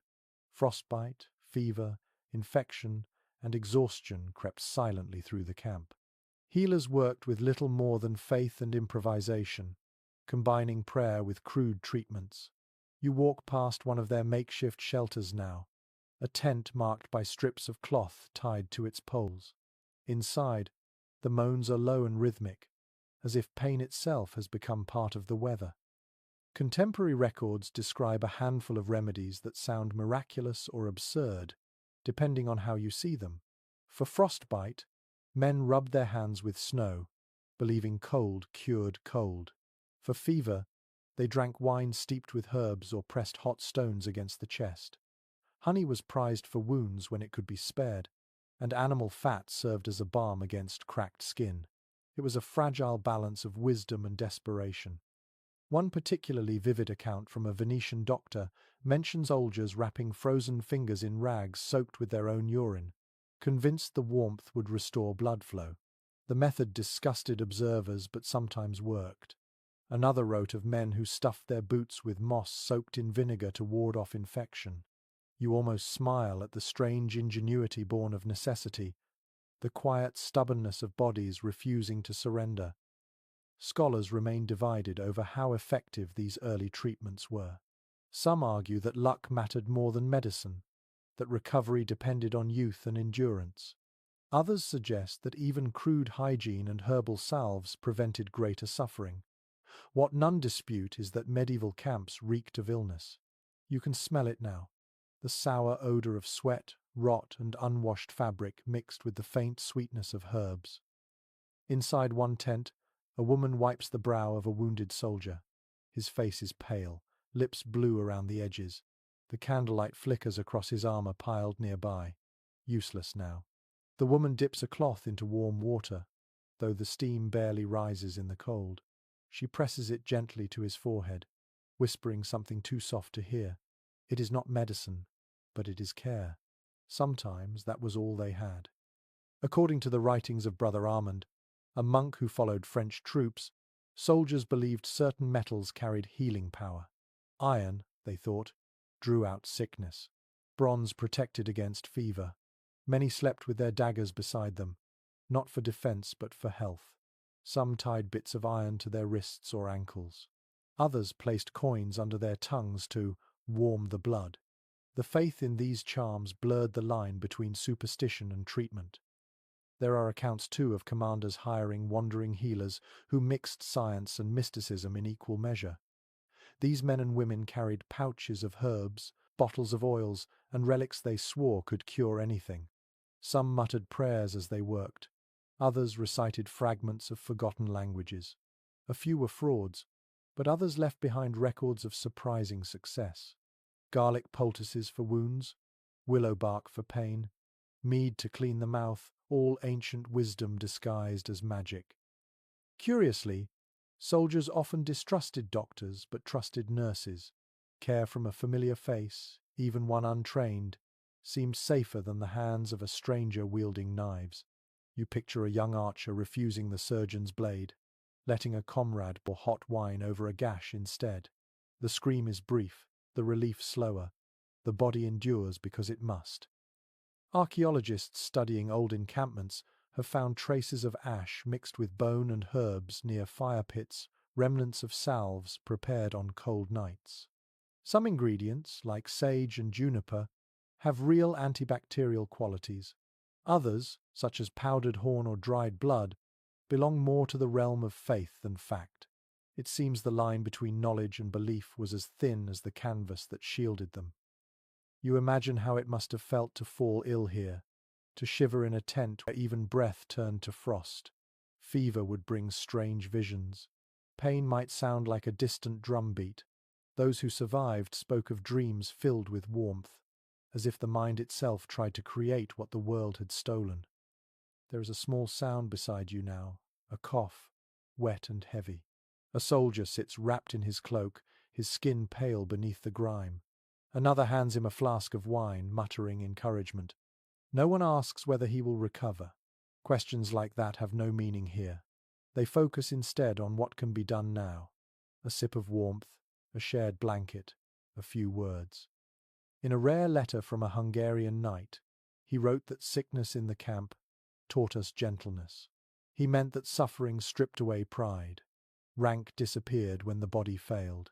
A lord could beg a peasant for water. A healer could command a captain to lie still. Pain made equals of them all. Experts today point out that these improvised acts of care were as much social medicine as physical. Compassion slowed despair, which often proved more deadly than wounds. You can see that truth here, in the quiet patience with which they tend one another. As night approaches, the sick drift into uneasy sleep.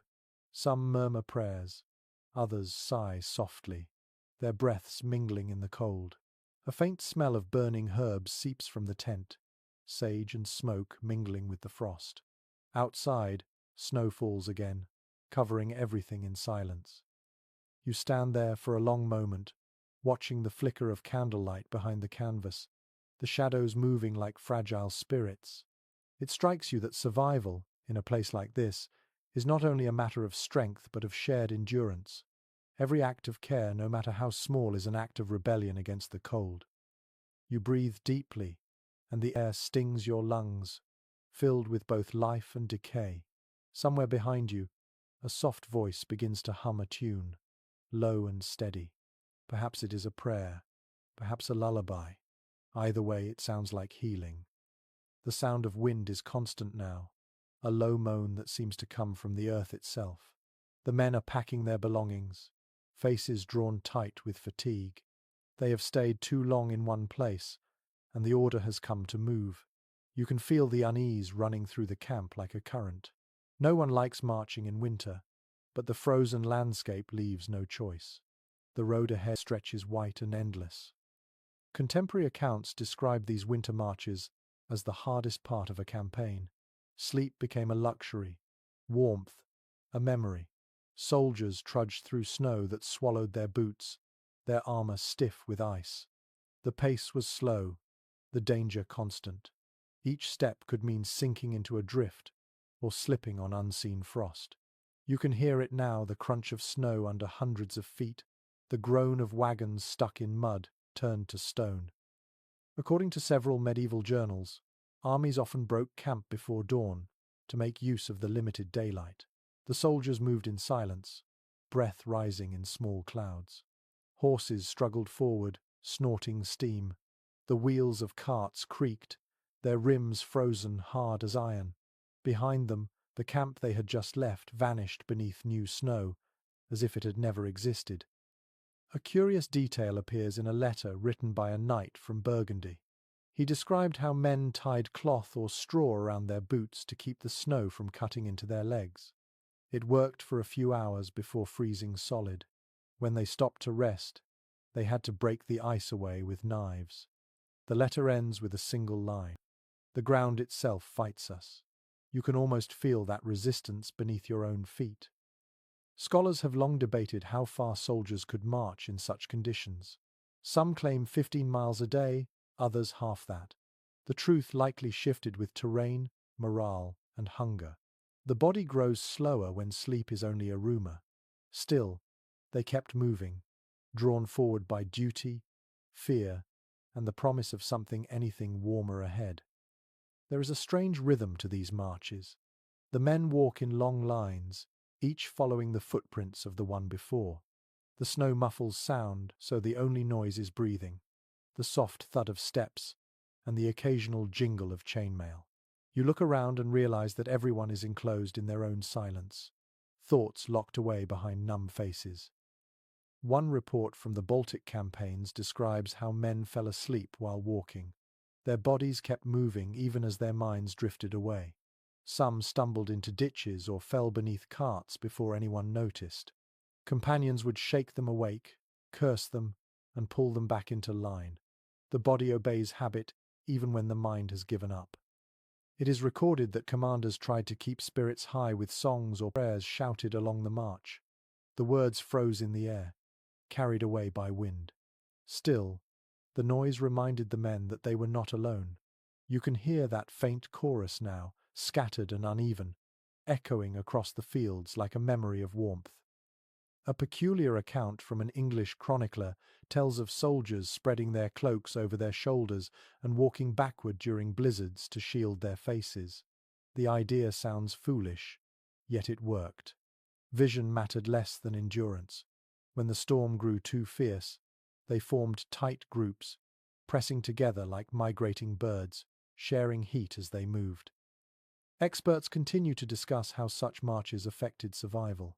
Some suggest constant motion kept frostbite away, while others argue that exhaustion made men collapse faster. Both are true in different moments. The trick was knowing when to move and when to stop. Too long in one place meant freezing. Too long on the road meant collapse. Each decision balanced between peril and necessity. You imagine the scene now. Hundreds of soldiers crossing an empty plain, the world white in every direction. The sun, when it appears, glows pale and weak. The air tastes of metal. Ahead, a banner flutters weakly, its colors faded by frost. Behind it trail men who look more like shadows than soldiers, their faces hidden beneath hoods, their breath the only proof of life. Occasionally they stop, crouching to rest. Some sit in the snow, staring blankly ahead. Others stamp their feet to keep blood moving. A few close their eyes for moments that feel too long. A captain shouts to rise again, and the line moves forward. It feels less like marching and more like drifting, the whole army carried forward by inertia and stubbornness. One chronicler from the Teutonic campaigns wrote that the sound of an army marching through snow was like 1,000 hearts beating beneath the earth. It is an image both eerie and beautiful. You listen now, and you can almost hear that heartbeat, slow and relentless, pulsing through the frozen ground. Occasionally, a figure stumbles out of line. Companions stop, drag him back to his feet, mutter curses that sound more like blessings. No one can afford to fall behind. The cold swallows those who do. In the distance, the horizon disappears into white. There is no difference between sky and ground now, only movement through nothingness. Yet amid all this hardship, there are small miracles. A man pulls a piece of bread from his coat, still soft because he kept it near his chest. Another finds a frozen apple at the bottom of his pack and shares it with two others. Laughter breaks the silence for a moment, short but real. Even in the harshest cold, the spark of humanity refuses to die. When the army finally stops for the night, tents rise again on the hardened earth. There will be no fire, only cloaks and the faint glow of shared breath. But for now, they have moved forward, and that, in its own way, is victory. You look at their faces in the dim light, eyes hollow but alive. They have outlasted the day. The frost will take others, the hunger will test more, but for this moment, they are still moving, still human. And tomorrow, when the wind starts again, they will rise and march once more. By evening, the soldiers reach higher ground, where the snow lies thinner, and the trees stand like black spears against the pale sky. The march has ended for now. The commander's signal echoes across the ridge, and the men begin to set camp again. This time, though, the pattern is different. The tents rise beside old stone walls and half-collapsed roofs. You recognize the outlines of a ruined village, its timbers frozen into strange, crooked shapes. It is known from many campaign diaries that winter sometimes forced armies to settle in what they called fortified quarters.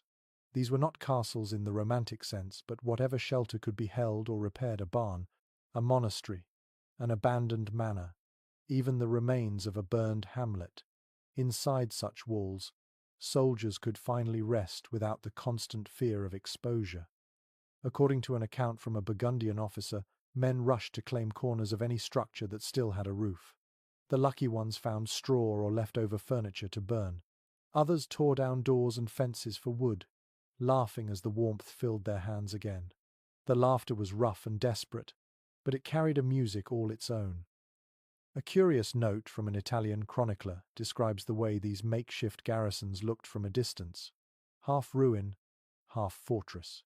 Tattered banners hung beside church bells, armor leaned against altars, and straw-covered floors that had once been stone. The line between sanctuary and survival blurred completely. Inside one such building, you see soldiers dragging in hay bales and old planks. The smell of dust rises, dry and ancient, a change from the frozen air outside. They work quickly, speaking little. You can tell they have done this before. They spread the straw, patch holes in the walls with cloth, and block the broken windows with shields. Within an hour, the space begins to feel alive again.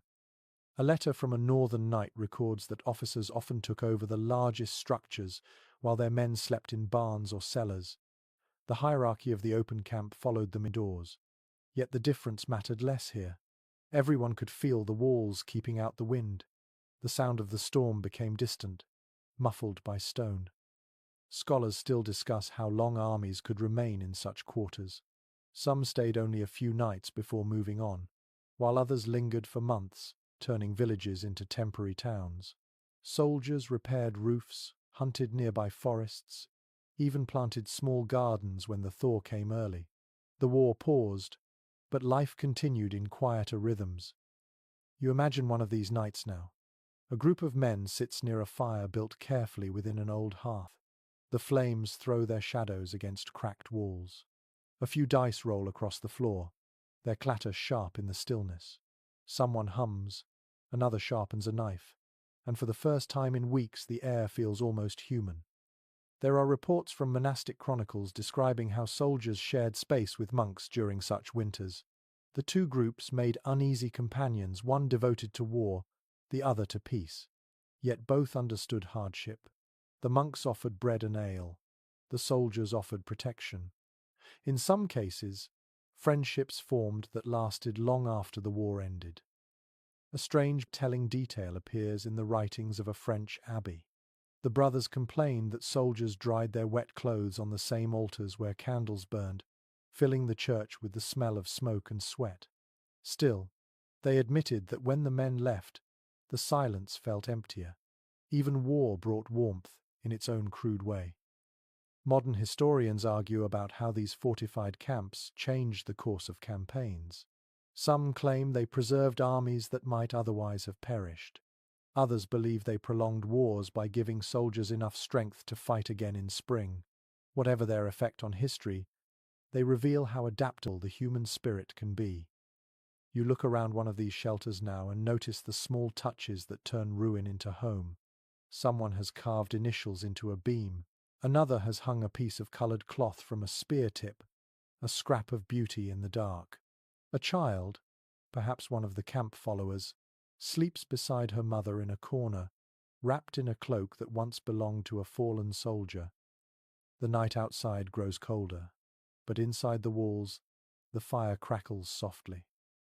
The soldiers share dried meat, breaking it with knives and hands. One pours the last of his wine into a cup and passes it around.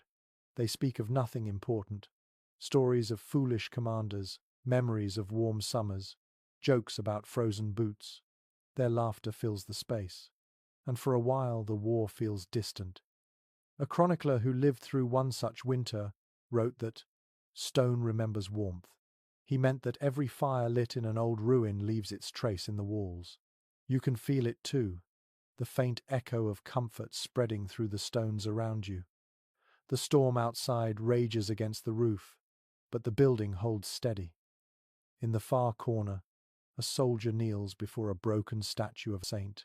The head is missing, the hands cracked, but he prays quietly all the same. His words are lost in the sound of the fire, yet you sense what he asks for: another sunrise, another breath, another night like this one when the cold stays outside. When you step back into the courtyard, snow drifts in slow circles, falling through the gaps in the roof. The air smells of smoke and straw, a reminder that even ruin can hold life. The men inside will sleep soundly tonight, their dreams lighter under solid walls. For a moment, you stand in the middle of the frozen village and listen. The wind hums through empty windows, but beneath it, faintly, comes the low murmur of voices and the crackle of fire. It is the sound of endurance, of fragile warmth carved out of desolation. You breathe it in, and the cold feels less cruel. Outside the walls of the fortified camp, the world is quiet, but not peaceful. In the distance stands a city under siege, its towers dark against the pale sky. You can feel tension in the air, the kind that presses against the chest and makes each breath feel heavier. The soldiers here are not resting in safety. They are waiting, watching, preparing to hold their ground through another night without fire. Accounts from the chronicles of many sieges tell the same story. Winter turned both attacker and defender into prisoners of the cold. Fires were dangerous. For those besieging a fortress, even a wisp of smoke could betray a position to archers on the walls. For those trapped inside, firewood was scarce and precious, often rationed by the handful. It was a season not of battles but of endurance, a slow contest of who could survive the frost longer. You walk along the siege lines now, where the snow lies churned and grey. The air smells faintly of iron and mud. Men crouch behind crude barriers of timber and stone, their faces half hidden by scarves. Their armor gleams faintly with frost, each breath forming a small cloud that vanishes into the mist. A few whisper to one another, voices low and measured, as if speech itself could summon arrows. According to one eyewitness from the siege of Tournai, soldiers dug small pits to sleep in, covering them with boards and dirt. Inside, the earth trapped a faint trace of body heat. It was dark, damp, and claustrophobic, but better than freezing in the open. He wrote that the trick was to lie still and let the warmth build slowly, breathing shallow to conserve air. You can imagine that strange half-life underground, men cocooned in the soil like seeds waiting for spring. Another chronicler describes how siege armies relied on animal carcasses for heat. Horses too weak to stand were killed, their hides used for blankets, their flesh boiled into thin stew. The smell of it clung to everything, the tents, the clothes, even the snow. It was a grim comfort, yet one the soldiers accepted without hesitation.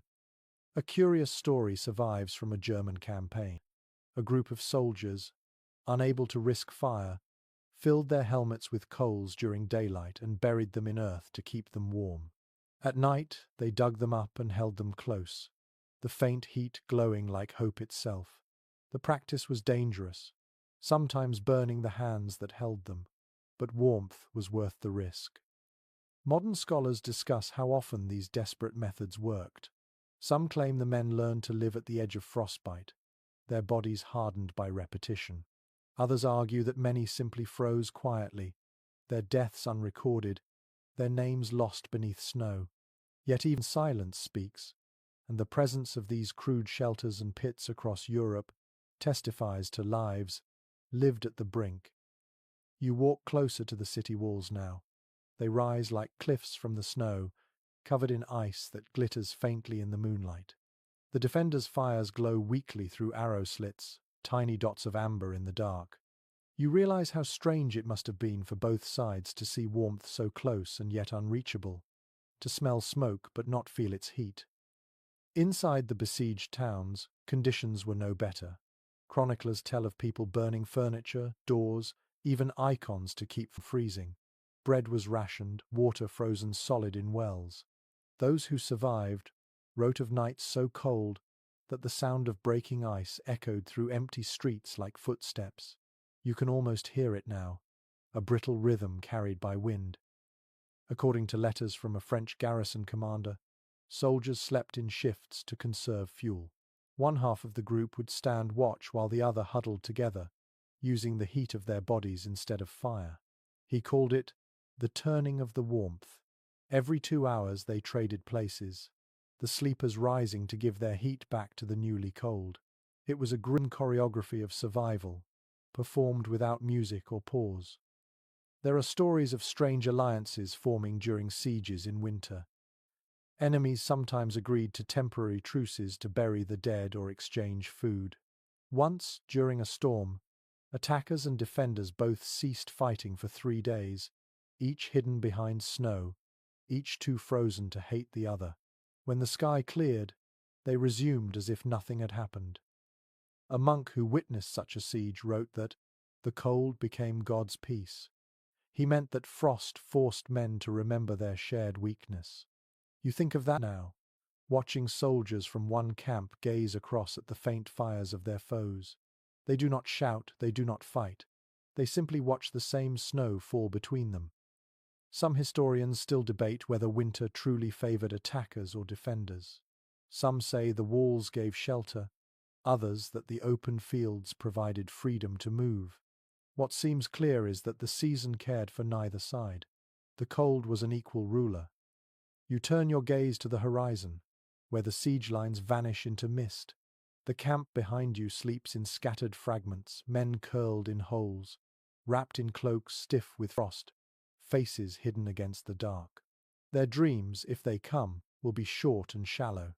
In the city ahead, the defenders lie awake, counting the same hours, watching the same stars. It occurs to you that this war within winter is not fought with weapons but with breath.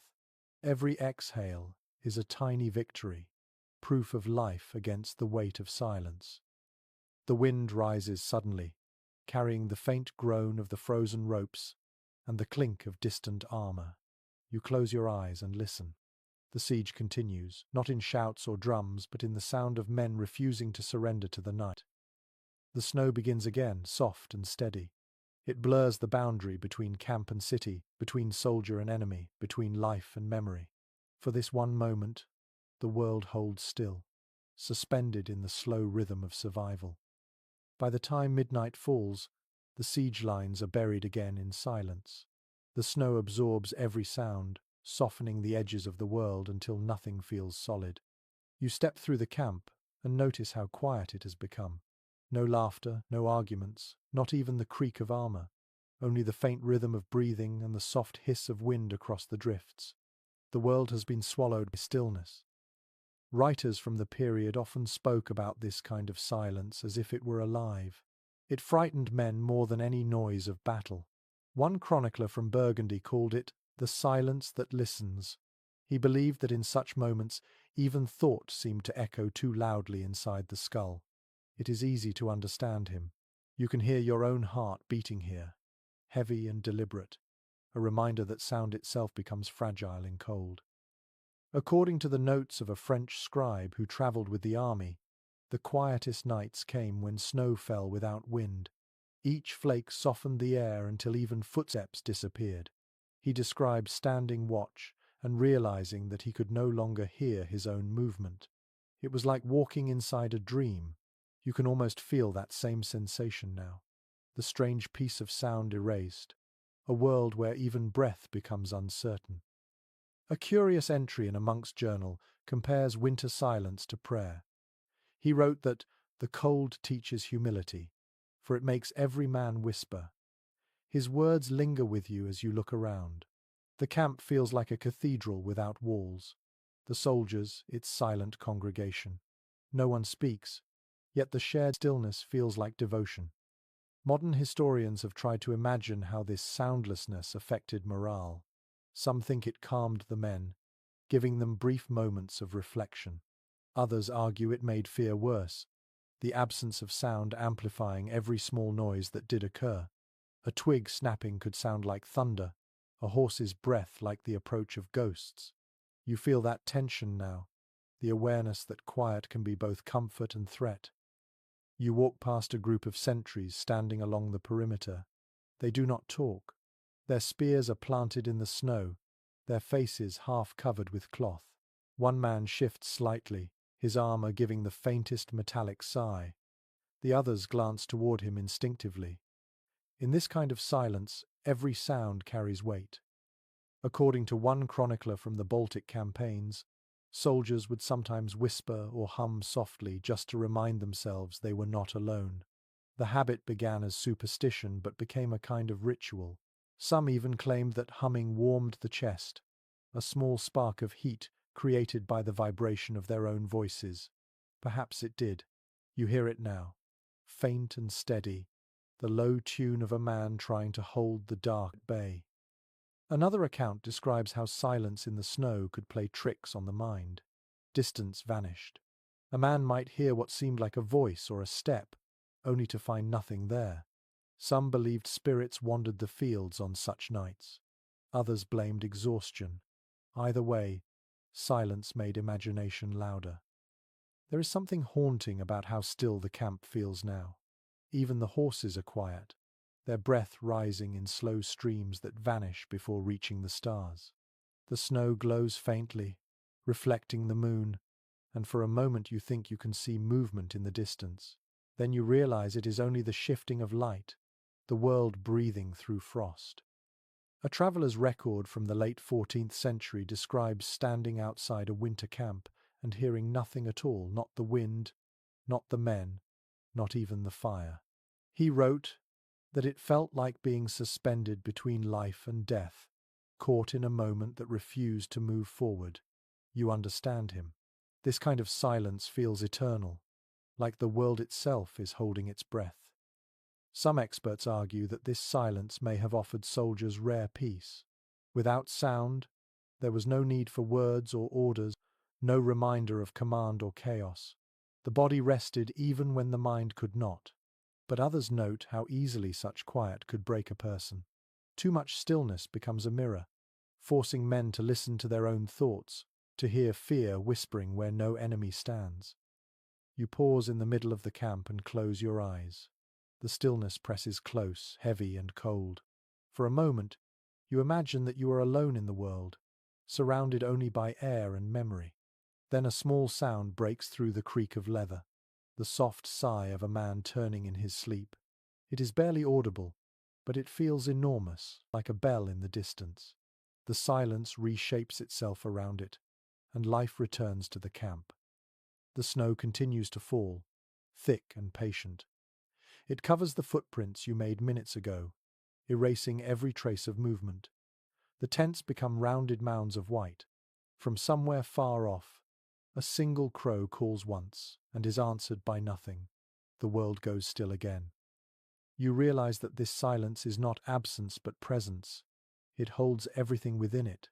The fatigue, the hope, the dreams of men who will rise again tomorrow to the same struggle. You breathe deeply, and the sound of that breath feels sacred. The camp sleeps, and the night keeps watch. Its quiet as vast and unbroken as history itself. The snow that brought silence also brought other guests. You notice it first in the way the men scratch absently at their sleeves, then at the constant flick of fingers inside collars. The truth is simple and unpleasant. They are never alone in their sleep.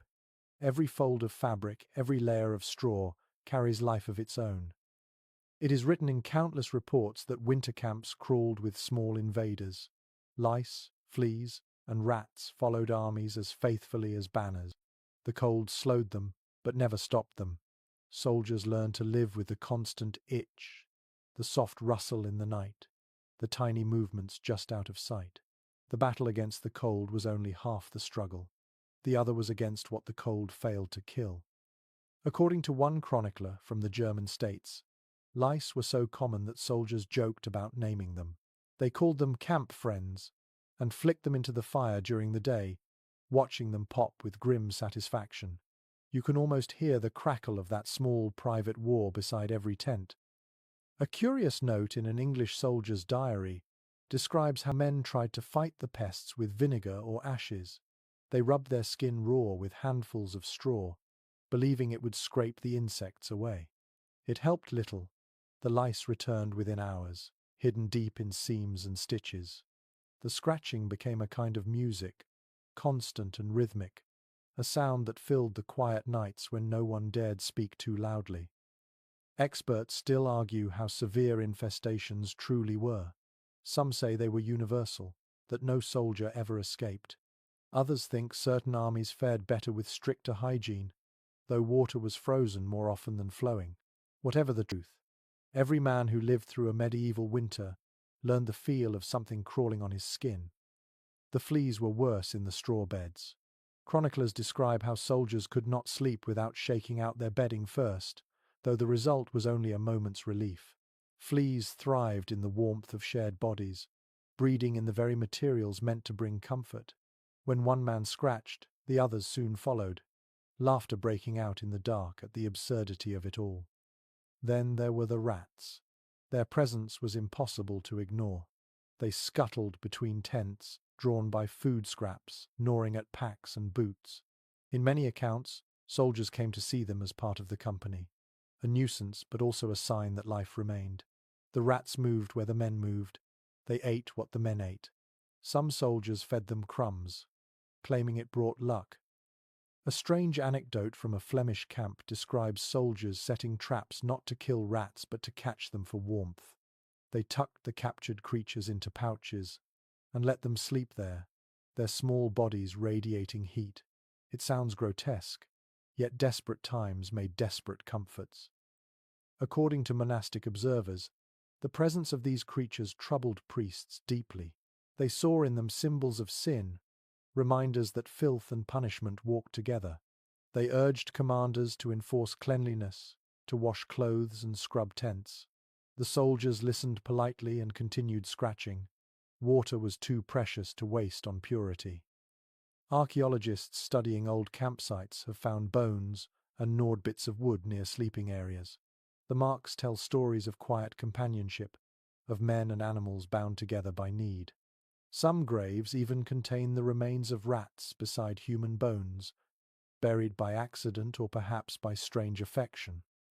You step closer to one tent now, and hear faint movement beneath the canvas. Inside, a man sits upright, muttering curses as he shakes his cloak. Tiny black dots scatter across the straw. His companion laughs tiredly, saying, "They eat better than we do." The two settle back, still chuckling, the laughter half surrender and half defiance. In letters home, soldiers often mentioned the endless itching with a kind of weary humour. They spoke of it as one might speak of the weather, unpleasant but expected. A few wrote that they missed the fleas when they returned home, the silence of clean sheets too strange to bear. It is difficult to imagine, yet after months in the field, even discomfort could become familiar enough to feel like company. Some historians believe this constant irritation hardened the men's minds. When your body never stops itching, fear feels less important. Pain becomes another rhythm, one you learn to live with. Others argue that it wore them down, draining patience and sleep until tempers cracked. You can see both truths reflected here, in the tired faces and small acts of endurance that fill the camp. The horses are not spared either. Fleas and lice crawl beneath their thick winter coats, and the soldiers brush them more out of sympathy than hope. The sound of coarse hair rasping under stiff brushes mixes with the murmurs of conversation. It is a strangely intimate noise, the kind that belongs more to barns than battlefields. You realize that these infestations, revolting as they seem, bind the camp together in an odd way. Everyone suffers equally, regardless of rank. The commander scratches just as the peasant does, For a few moments each night, pride dissolves into the shared discomfort of flesh. The night grows colder, yet inside the tents, the men continue their small rituals. They pit seams, flick insects into the dark, murmur jokes about their unwelcome guests. The scratching never stops completely. It becomes a background rhythm, a reminder that even in stillness, life moves on. When you finally step back into the open air, the quiet outside feels startling. The stars above glitter like frost. The world looks peaceful again, though you know that under every blanket, under every patch of straw, tiny movements persist. You smile at the thought, not in mockery, but in awe. Even in a world this frozen, something always survives. The night feels heavy again, the sky swollen with clouds that promise more snow. The soldiers are quieter than usual, speaking little as they repair their gear and settle in. You can sense a kind of still endurance in the air, a silence that feels both patient and weary. At moments like this, faith becomes the only warmth that does not fade. Records from every corner of medieval Europe reveal how deeply religion wove itself into army life. To march without prayer was to invite disaster. Even the most hardened mercenary carried some token of belief, a small wooden cross, a relic wrapped in cloth, or a saint's name whispered like a charm. In the frozen dark, these symbols became more than reminders.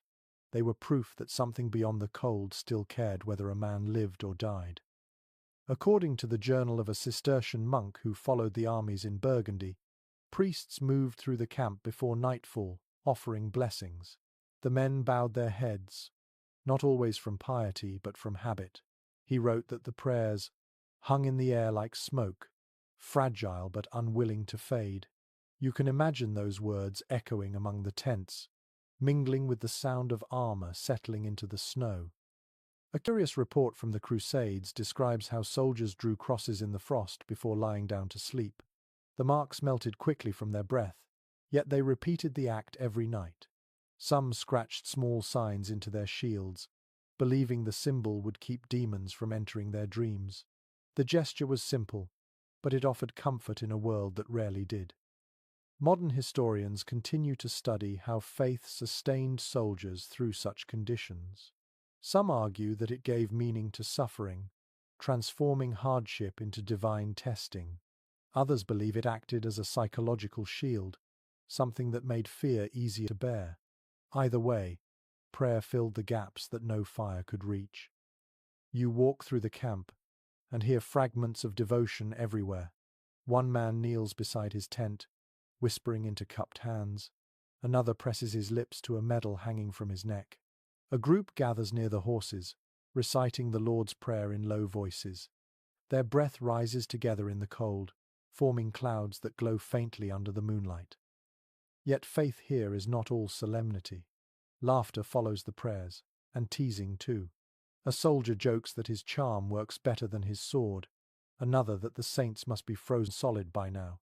The humor is gentle, born not of mockery, but of familiarity. They know that jesting at faith is safer than losing it altogether. One chronicler tells of a night when an unexpected thaw brought mud instead of snow. The soldiers slipped, cursed, and laughed until someone declared it a miracle from St. Martin. They all cheered, half in jest, half in gratitude.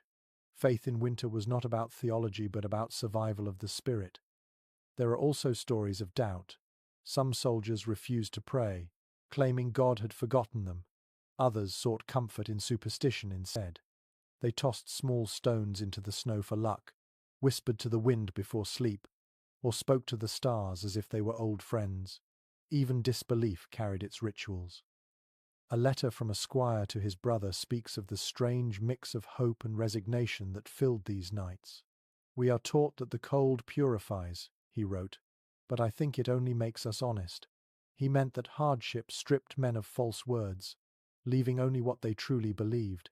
You can feel that same honesty in the air now, raw and unpolished. According to one French priest's account, soldiers often confessed their sins before dawn, fearing death in the day's march. The priest described listening to them speak through chattering teeth, voices trembling not from guilt but from cold. He absolved them quickly, promising warmth in heaven, if not on earth. The words were small comfort, yet the men seemed lighter afterward. Some historians point out that faith in the camp was not always unified. Different regions brought different saints and customs. An Englishman might pray to St. George, while a Spaniard called upon St. James. Sometimes arguments broke out over whose patron was stronger, ending in laughter rather than violence. The diversity of belief became another thread in the fabric of survival. You pause near a group of men sitting around a lantern shielded from the wind. One of them hums a hymn, his voice rough but steady. The melody drifts softly, wrapping the circle in calm. Even those who do not know the words listen in silence. When he finishes, no one speaks for a long time. The stillness feels sacred. In an old parchment from a monastery near Mainz, a scribe wrote that soldiers learned to see warmth in the cross itself. He was not speaking metaphorically. Many soldiers carried crucifixes close to their skin, the metal warmed by their bodies. To touch it was to feel both their own heartbeat and the symbol of endurance. The same gesture repeats here now, invisible in the dark but deeply known. You look up, and the clouds have parted. A handful of stars shine through, pale and distant. A soldier beside you notices too and mutters that heaven must be cold tonight. You almost smile at his remark. Faith, you think, is not always found in sermons. Sometimes it is hidden in quiet humour, in the stubborn will to speak at all when the world itself has gone silent. The camp begins to settle again. The prayers fade, replaced by the slow rhythm of breathing. Somewhere in the dark, a man still hums his hymn, barely audible now. The sound mingles with the wind until it becomes part of the night itself. You close your eyes, warmed not by heat but by the quiet certainty that belief, in all its fragile forms, has kept the fire of endurance alive. By the next morning the sky turns a flat, empty white, and the camp moves slowly, as if time itself has frozen. The soldiers rise stiffly, rubbing their faces with handfuls of snow to wake themselves. The sound of movement is dull and muted, the crunch of boots sinking into drifts, the slow clink of armor being buckled once again. Everything they wear feels heavier than it should. It is described in many accounts that winter clothing for soldiers was both blessing and burden. They wrapped themselves in layer after layer, tunics of wool, cloaks of rough cloth, scraps of fur or leather, tied around neck and wrists. These layers trapped warmth but also trapped moisture. Within hours the sweat from marching turned to ice. The soldiers called it the weight of living. You can see why. According to an inventory from a 15th century Burgundian army, each man carried 2 woolen garments and a cloak if he was lucky. The wealthy added fur lining or quilted padding. Common soldiers scavenged whatever they could: horse blankets, torn banners, even old tent fabric stitched into makeshift coats. They wore their survival on their backs, pieced together from anything that held heat. A curious entry in a mercenary's diary mentions that men stuffed dry grass or straw inside their tunics for insulation. It rustled with every step, but the noise meant life. Some soldiers joked that they could be heard coming long before they were seen, their bodies whispering like haystacks. The laughter was thin, but it helped them forget the stiffness in their limbs. Scholars still debate how effective such improvised clothing really was. Some argue that the layers of natural fibers worked well, creating air pockets that held warmth. Others note that dampness ruined everything. Once the wool soaked through, it clung to the skin and drew heat away. Either way, these men had no other choice. They wrapped themselves in the world they carried. The hands suffered most. Gloves were rare, so soldiers tied bits of cloth around their fingers or wore strips of fur taken from animals they hunted. Some dipped their hands in wax to seal the cracks in their skin, a trick learned from cobblers and candle makers. The smell of tallow followed them everywhere, greasy and comforting in its own way. A fascinating note from an English archer's record describes how he rubbed a mixture of ashes and oil on his palms before sleep to keep them supple.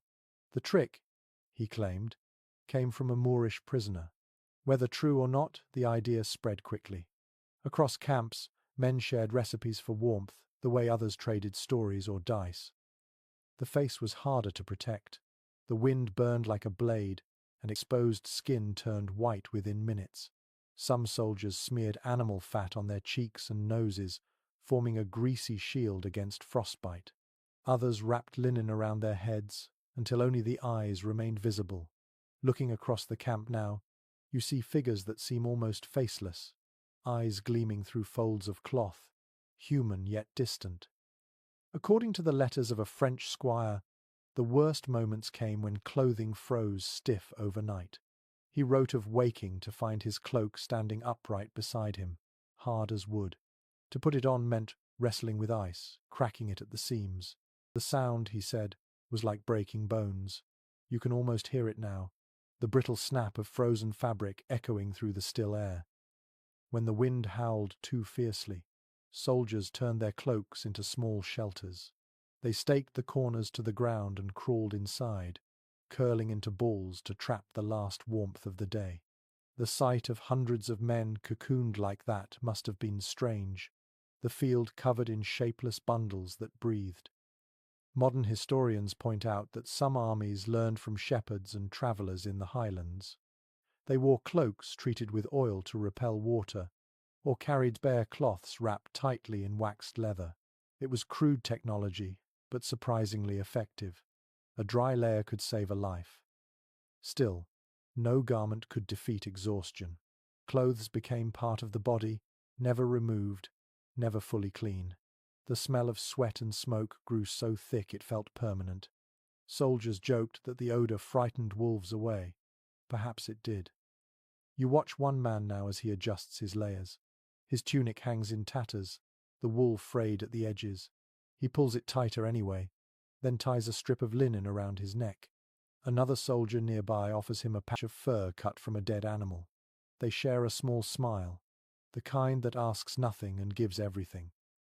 A letter from a Bohemian footman says, "We wrap ourselves in what the world leaves behind." It is a sentence that stays with you.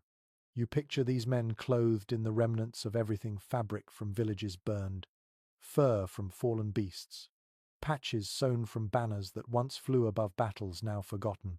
Their clothing becomes a history of survival stitched together by need. As the day darkens, the men settle again. They kneel to shake the snow from their cloaks, beating them against their knees. The sound rises in rhythm, a chorus of dull thuds that echoes across the frozen field. Then, the quiet returns. You realize that every fold of fabric here tells a story of resilience. Each torn edge and crooked seam marks a moment when someone refused to surrender to the cold. The clothes may be crude, but they are a kind of armor, protecting not just the flesh but the will. When the wind picks up again, the soldiers pull their cloaks tight, hoods drawn low. They huddle close, their shapes blending into one another until they seem like a single creature, ancient and enduring, wrapped in the memory of warmth. The next night brings fog instead of snow. It settles low over the camp, thick enough to hide even the nearest tent. The air tastes faintly of metal, damp and strange, and every breath feels heavier than the one before. Visibility shrinks until the world exists only within arm's reach. It feels like the earth itself has decided to exhale. Many soldiers of the Middle Ages wrote about nights like this.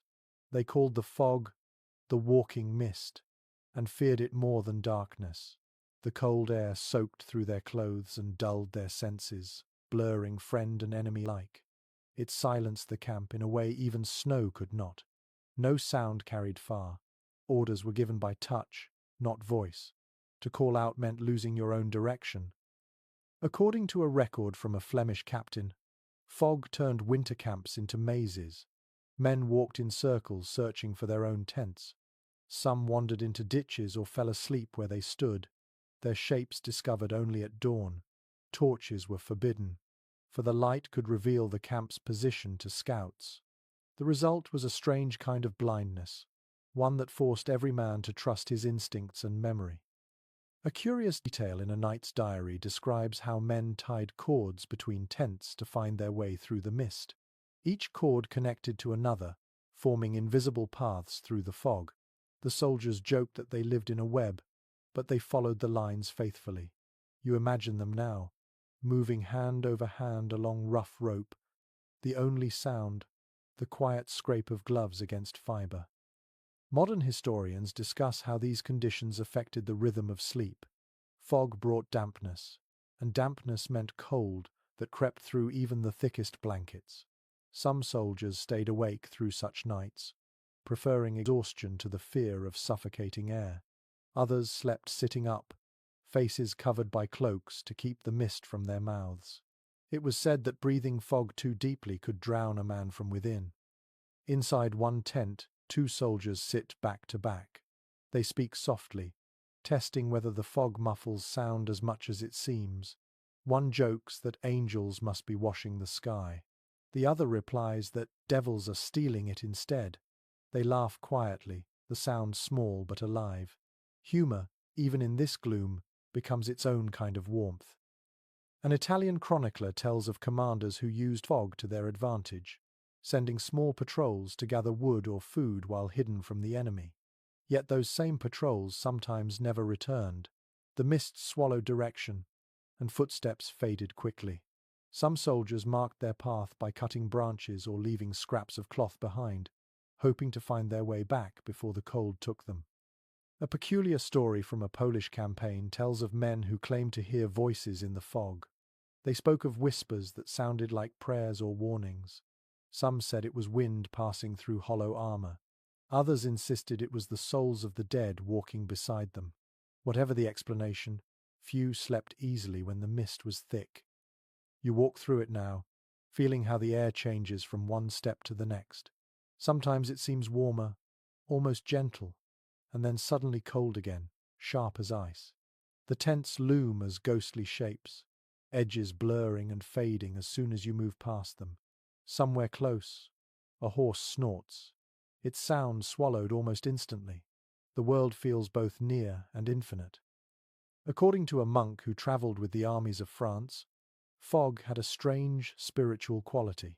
He wrote that it was like being inside a cloud where heaven touched the ground. He meant that the boundaries between earth and sky disappeared, leaving only uncertainty. You feel that now, the sensation of being suspended in something vast and silent. Experts still debate whether soldiers feared the fog itself or what it hid. Some think the unease came from isolation, the way it erased sight and sound. Others believe it reminded them of mortality, of how easily the world could vanish. You find truth in both ideas. The fog is not an enemy but a mirror, reflecting the fragility of human presence. You pause near a pile of supplies covered in frost. Water drips from the canvas, each drop landing with a faint hiss on the cold ground. The sound repeats, slow and steady, the only measure of time in this endless grey. In one account from a German mercenary, he described sleeping in fog as like being buried alive and still breathing.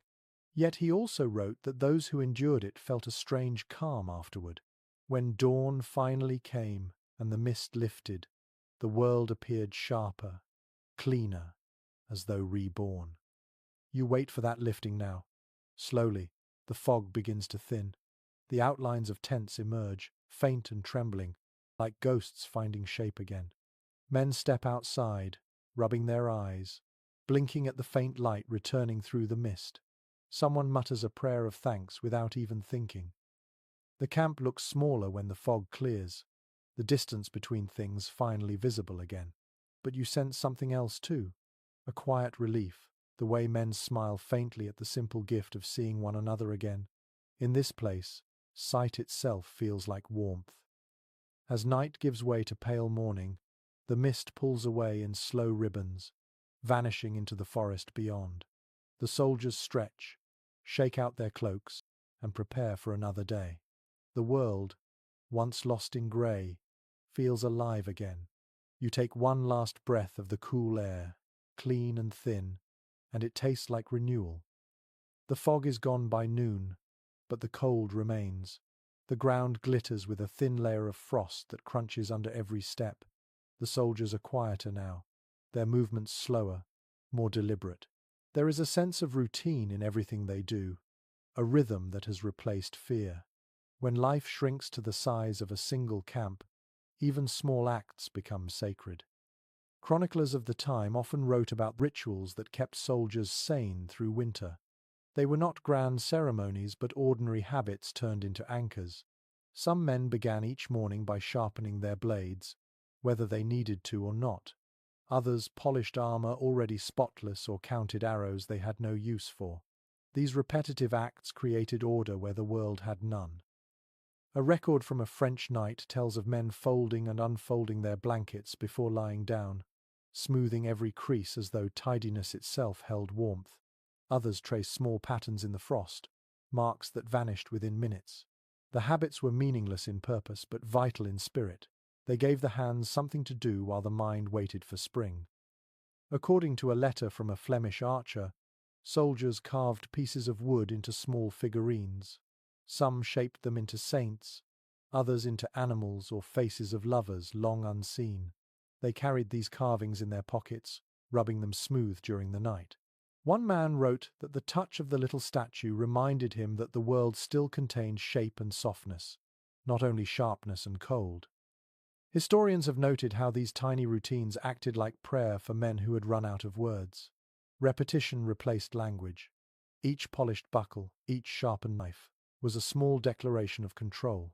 In a season when even time seemed frozen, these gestures whispered that the self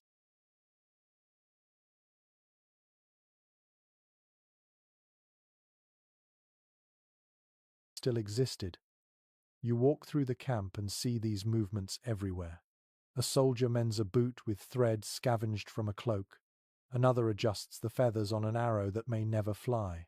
A third is bent over a scrap of parchment, writing lines that will never reach their destination. He pauses, stares at the page, then folds it carefully and places it inside his coat. The act of writing, not the message, is what matters. A peculiar note from an English chronicler mentions that men even created games from routine. They raced to pack their belongings faster than their companions, or timed who could light a candle with the fewest strikes of flint. The rewards were trivial: a bite of bread, a sip of ale, but the laughter that followed cut through the stillness. One monk who observed an army in winter called these behaviors the discipline of idleness. He meant that the men built their own order to replace the one the season had taken. Without it, minds broke faster than bodies. You see that truth now in the patient precision with which a man tightens the straps on his armor.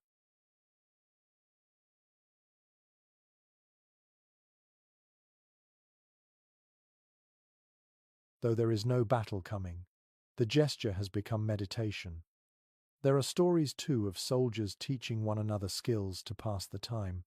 Tailors mended others' clothes, carpenters shaped handles for broken weapons, scribes taught letters to those who could not read.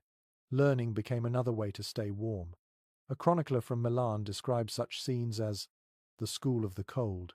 You can almost picture it now, men hunched close together, their breath rising like smoke, sharing knowledge as though it were fire. A few scholars debate whether these acts were conscious resistance or simple instinct. Some claim the soldiers understood that stillness kills morale and sought distraction deliberately. Others think it was natural rhythm, the body refusing to let despair sink too deep. Either way, the repetition kept life moving forward in tiny steps, when larger ones were impossible. You kneel near a small group of soldiers playing with carved dice on a flat rock. The pieces are uneven and chipped, yet their eyes follow them with the intensity of gamblers in a palace. One man cheers softly as he wins, and the others groan in mock defeat. Then laughter ripples through them, thin but genuine. For a few seconds, the cold retreats. A curious passage from a letter written by a young squire reads, "I polish my sword, though I know I may never draw it. I do it to remember that I am still a soldier." That sentence captures the essence of the camp. These rituals are not about necessity but identity. When the world around you dissolves into snow and silence, habit becomes proof of who you are. You notice now that even the horses share in this pattern. The men brush them in rhythm, Talk to them softly, feed them by hand. The creature's calm presence gives the camp its heartbeat. Their snorts and stamps fill the air like punctuation in a story told by breathing. As twilight approaches, the soldiers finish their quiet labors and prepare for rest. A few stretch their arms and look at the horizon, as though expecting something new, though nothing ever changes. The sky deepens from grey to blue, and the cold sharpens again. One man kneels and traces a small circle in the snow before lying down. Perhaps it is a charm, or simply habit. Another folds his blanket once more, smoothing the corners until they lie flat. A third hums the same tune he sang the night before. Each act is small, yet together they form the rhythm of survival. The camp stills at last. The repetition has done its work. Fear has softened into familiarity. You listen to the steady breaths, the occasional sighs, and realize that in these simple actions, the soldiers have built a kind of peace. It is not comfort, but it is continuity. Above them, the stars appear one by one, patient and pale. The world keeps turning, slow but certain, and the camp below mirrors its motion through routine. You close your eyes, hearing the faint scraping of a whetstone somewhere in the dark. The sound is almost like a lullaby, a small song of persistence whispered into the night. The next morning dawns pale and brittle. The frost glows faintly under the weak sunlight, turning every tent and weapon into a sculpture of glass. The soldiers move through the stillness like figures from a dream, their breath rising in soft plumes. It is the kind of morning that feels fragile, as if the world might shatter with one loud sound. You notice that the men are quieter than usual. The jokes and chatter that filled earlier mornings have faded. They work without speaking, their movements heavy but steady. The season has stripped them down to something simple: breath, muscle, and patience. Every gesture now belongs to the rhythm of endurance. According to letters from several medieval soldiers, there comes a point in every winter campaign when the cold no longer feels like an enemy but like a companion. They stop fighting it and simply exist beside it. One French archer wrote, "At last the frost and I have made peace. It does not bite me, and I do not curse it." You can sense that same weary acceptance here. The men do not flinch at the wind anymore. They let it pass through them. In the chronicles of the Teutonic campaigns, one observer wrote that after enough nights, soldiers learned to move half asleep, their bodies remembering what their minds forgot. They woke and packed their tents before sunrise, ate without tasting, walked without thinking. Routine replaced thought, and thought replaced fear. You see that pattern repeating itself now as men fold canvas, tie ropes, and adjust armor in silence.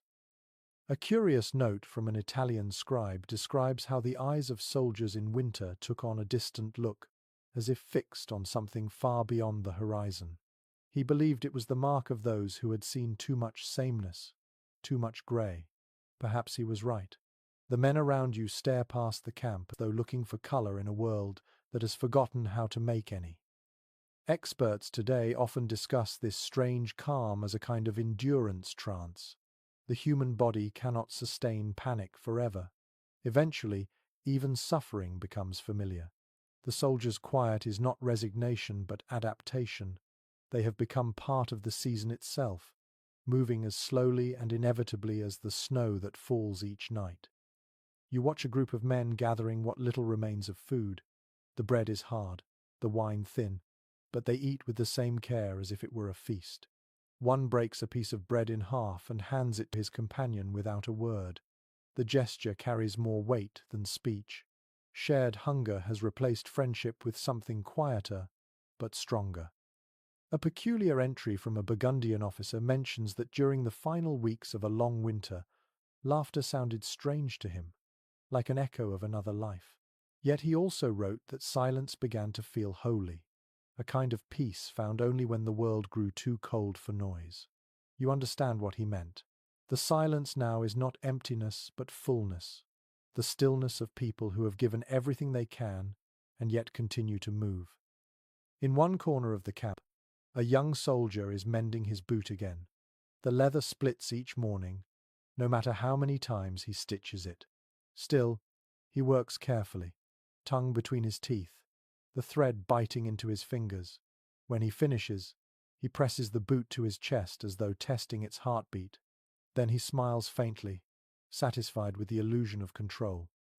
The oldest men sit together near a wall of packed snow, their faces expressionless. They have stopped speaking of home. Instead, they talk of small things, how frost patterns form on canvas, how the stars look sharper in cold air.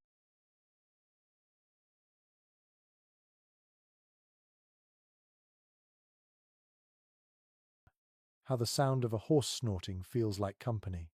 The conversation flows slowly, like smoke rising from invisible embers. A historian once wrote that winter stripped soldiers of everything but rhythm. You can see that truth unfold here. Each movement lifting a pack, brushing snow from a sleeve, stretching stiff fingers becomes ritual. In a life reduced to endurance, repetition becomes meaning. The commander passes through the camp, his cloak stiff with frost, his eyes scanning the rows of tents. He does not shout or hurry. His men already know what to do. Discipline has melted into instinct. This is not obedience anymore. It is survival performed with quiet dignity. You look beyond the camp, where the horizon blurs into white. There is no clear path forward, only the endless sameness of the land.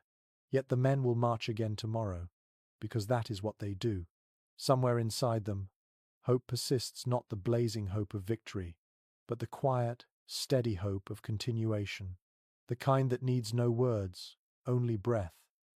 One final account from a crusader's letter says, "At the end of winter, I understood that the world endures by habit, not by promise.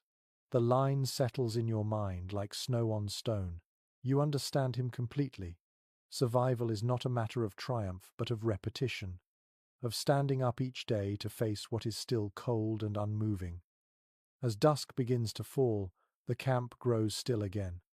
The men retreat to their tents, their shapes fading into the dim light.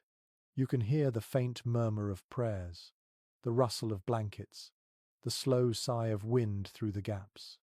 The frost gathers once more, a patient sculptor remaking the world in silver.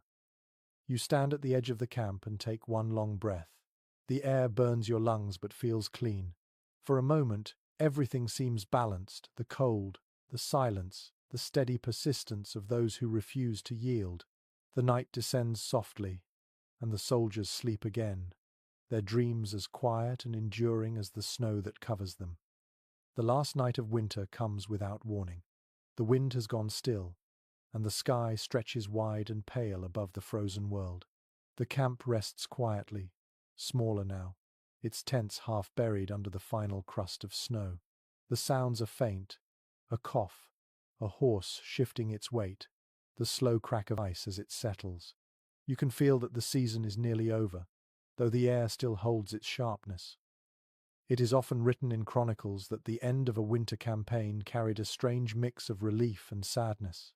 Men had grown used to the cold, to the rhythm of hardship. When the thaw came, it did not feel like victory, but like waking from a dream that had lasted too long. The body remembered warmth, yet the mind had learned to find peace in stillness. According to a squire's letter from a 15th century army, the first sign of change came not from the sky but from the earth. The ground softened slightly underfoot.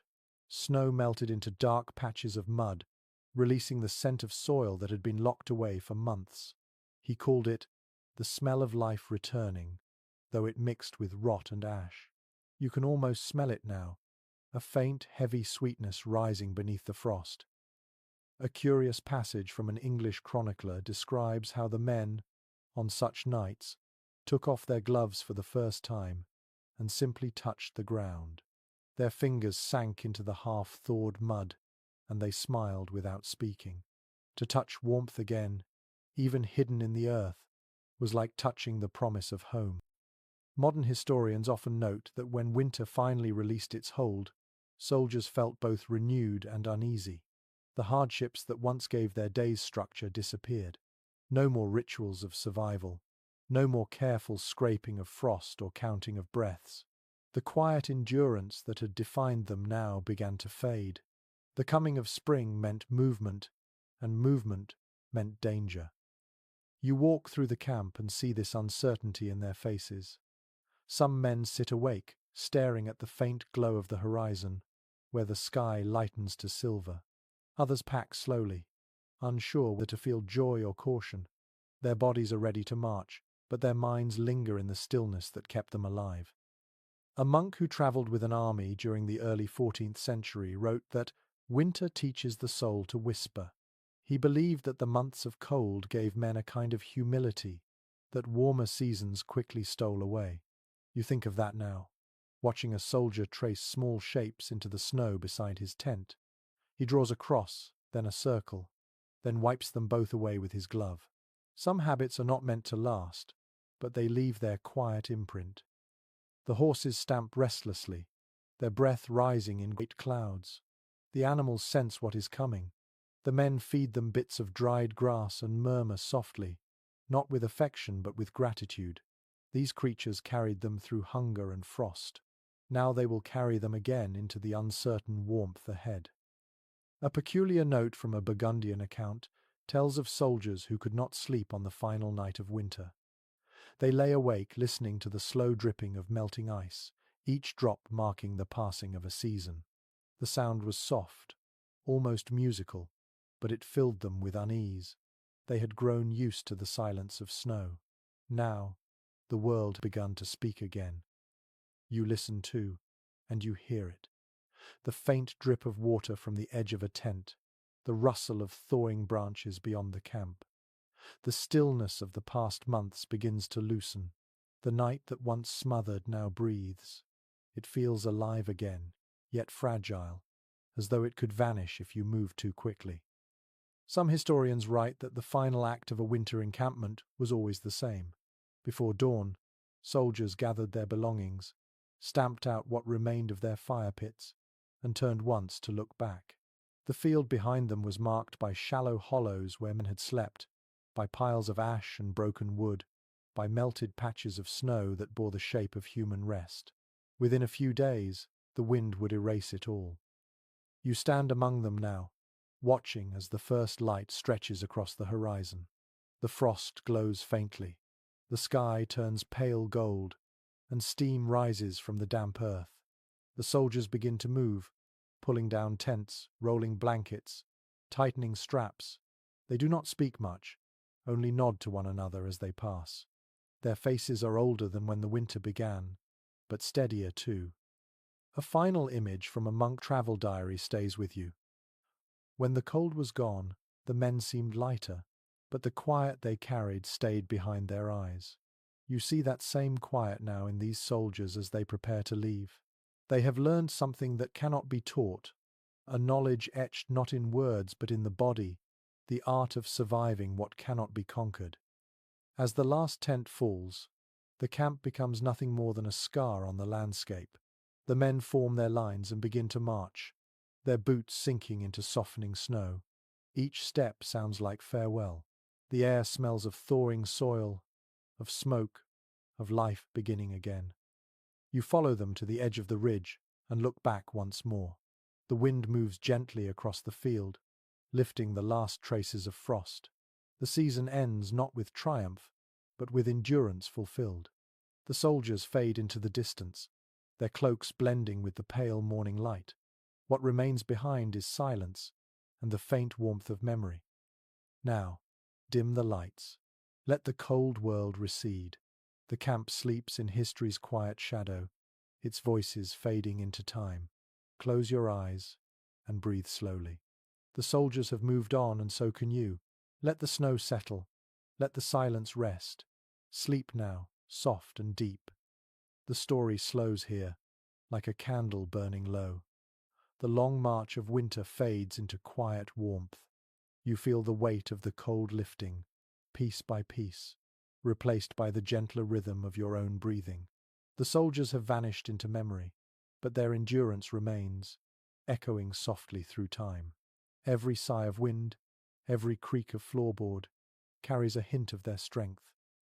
Let your body loosen. The stiffness of the day melts away. just as frost melts beneath the sun. The world outside is calm now. Imagine the last embers of their camp glowing faintly in the dark, tiny sparks against the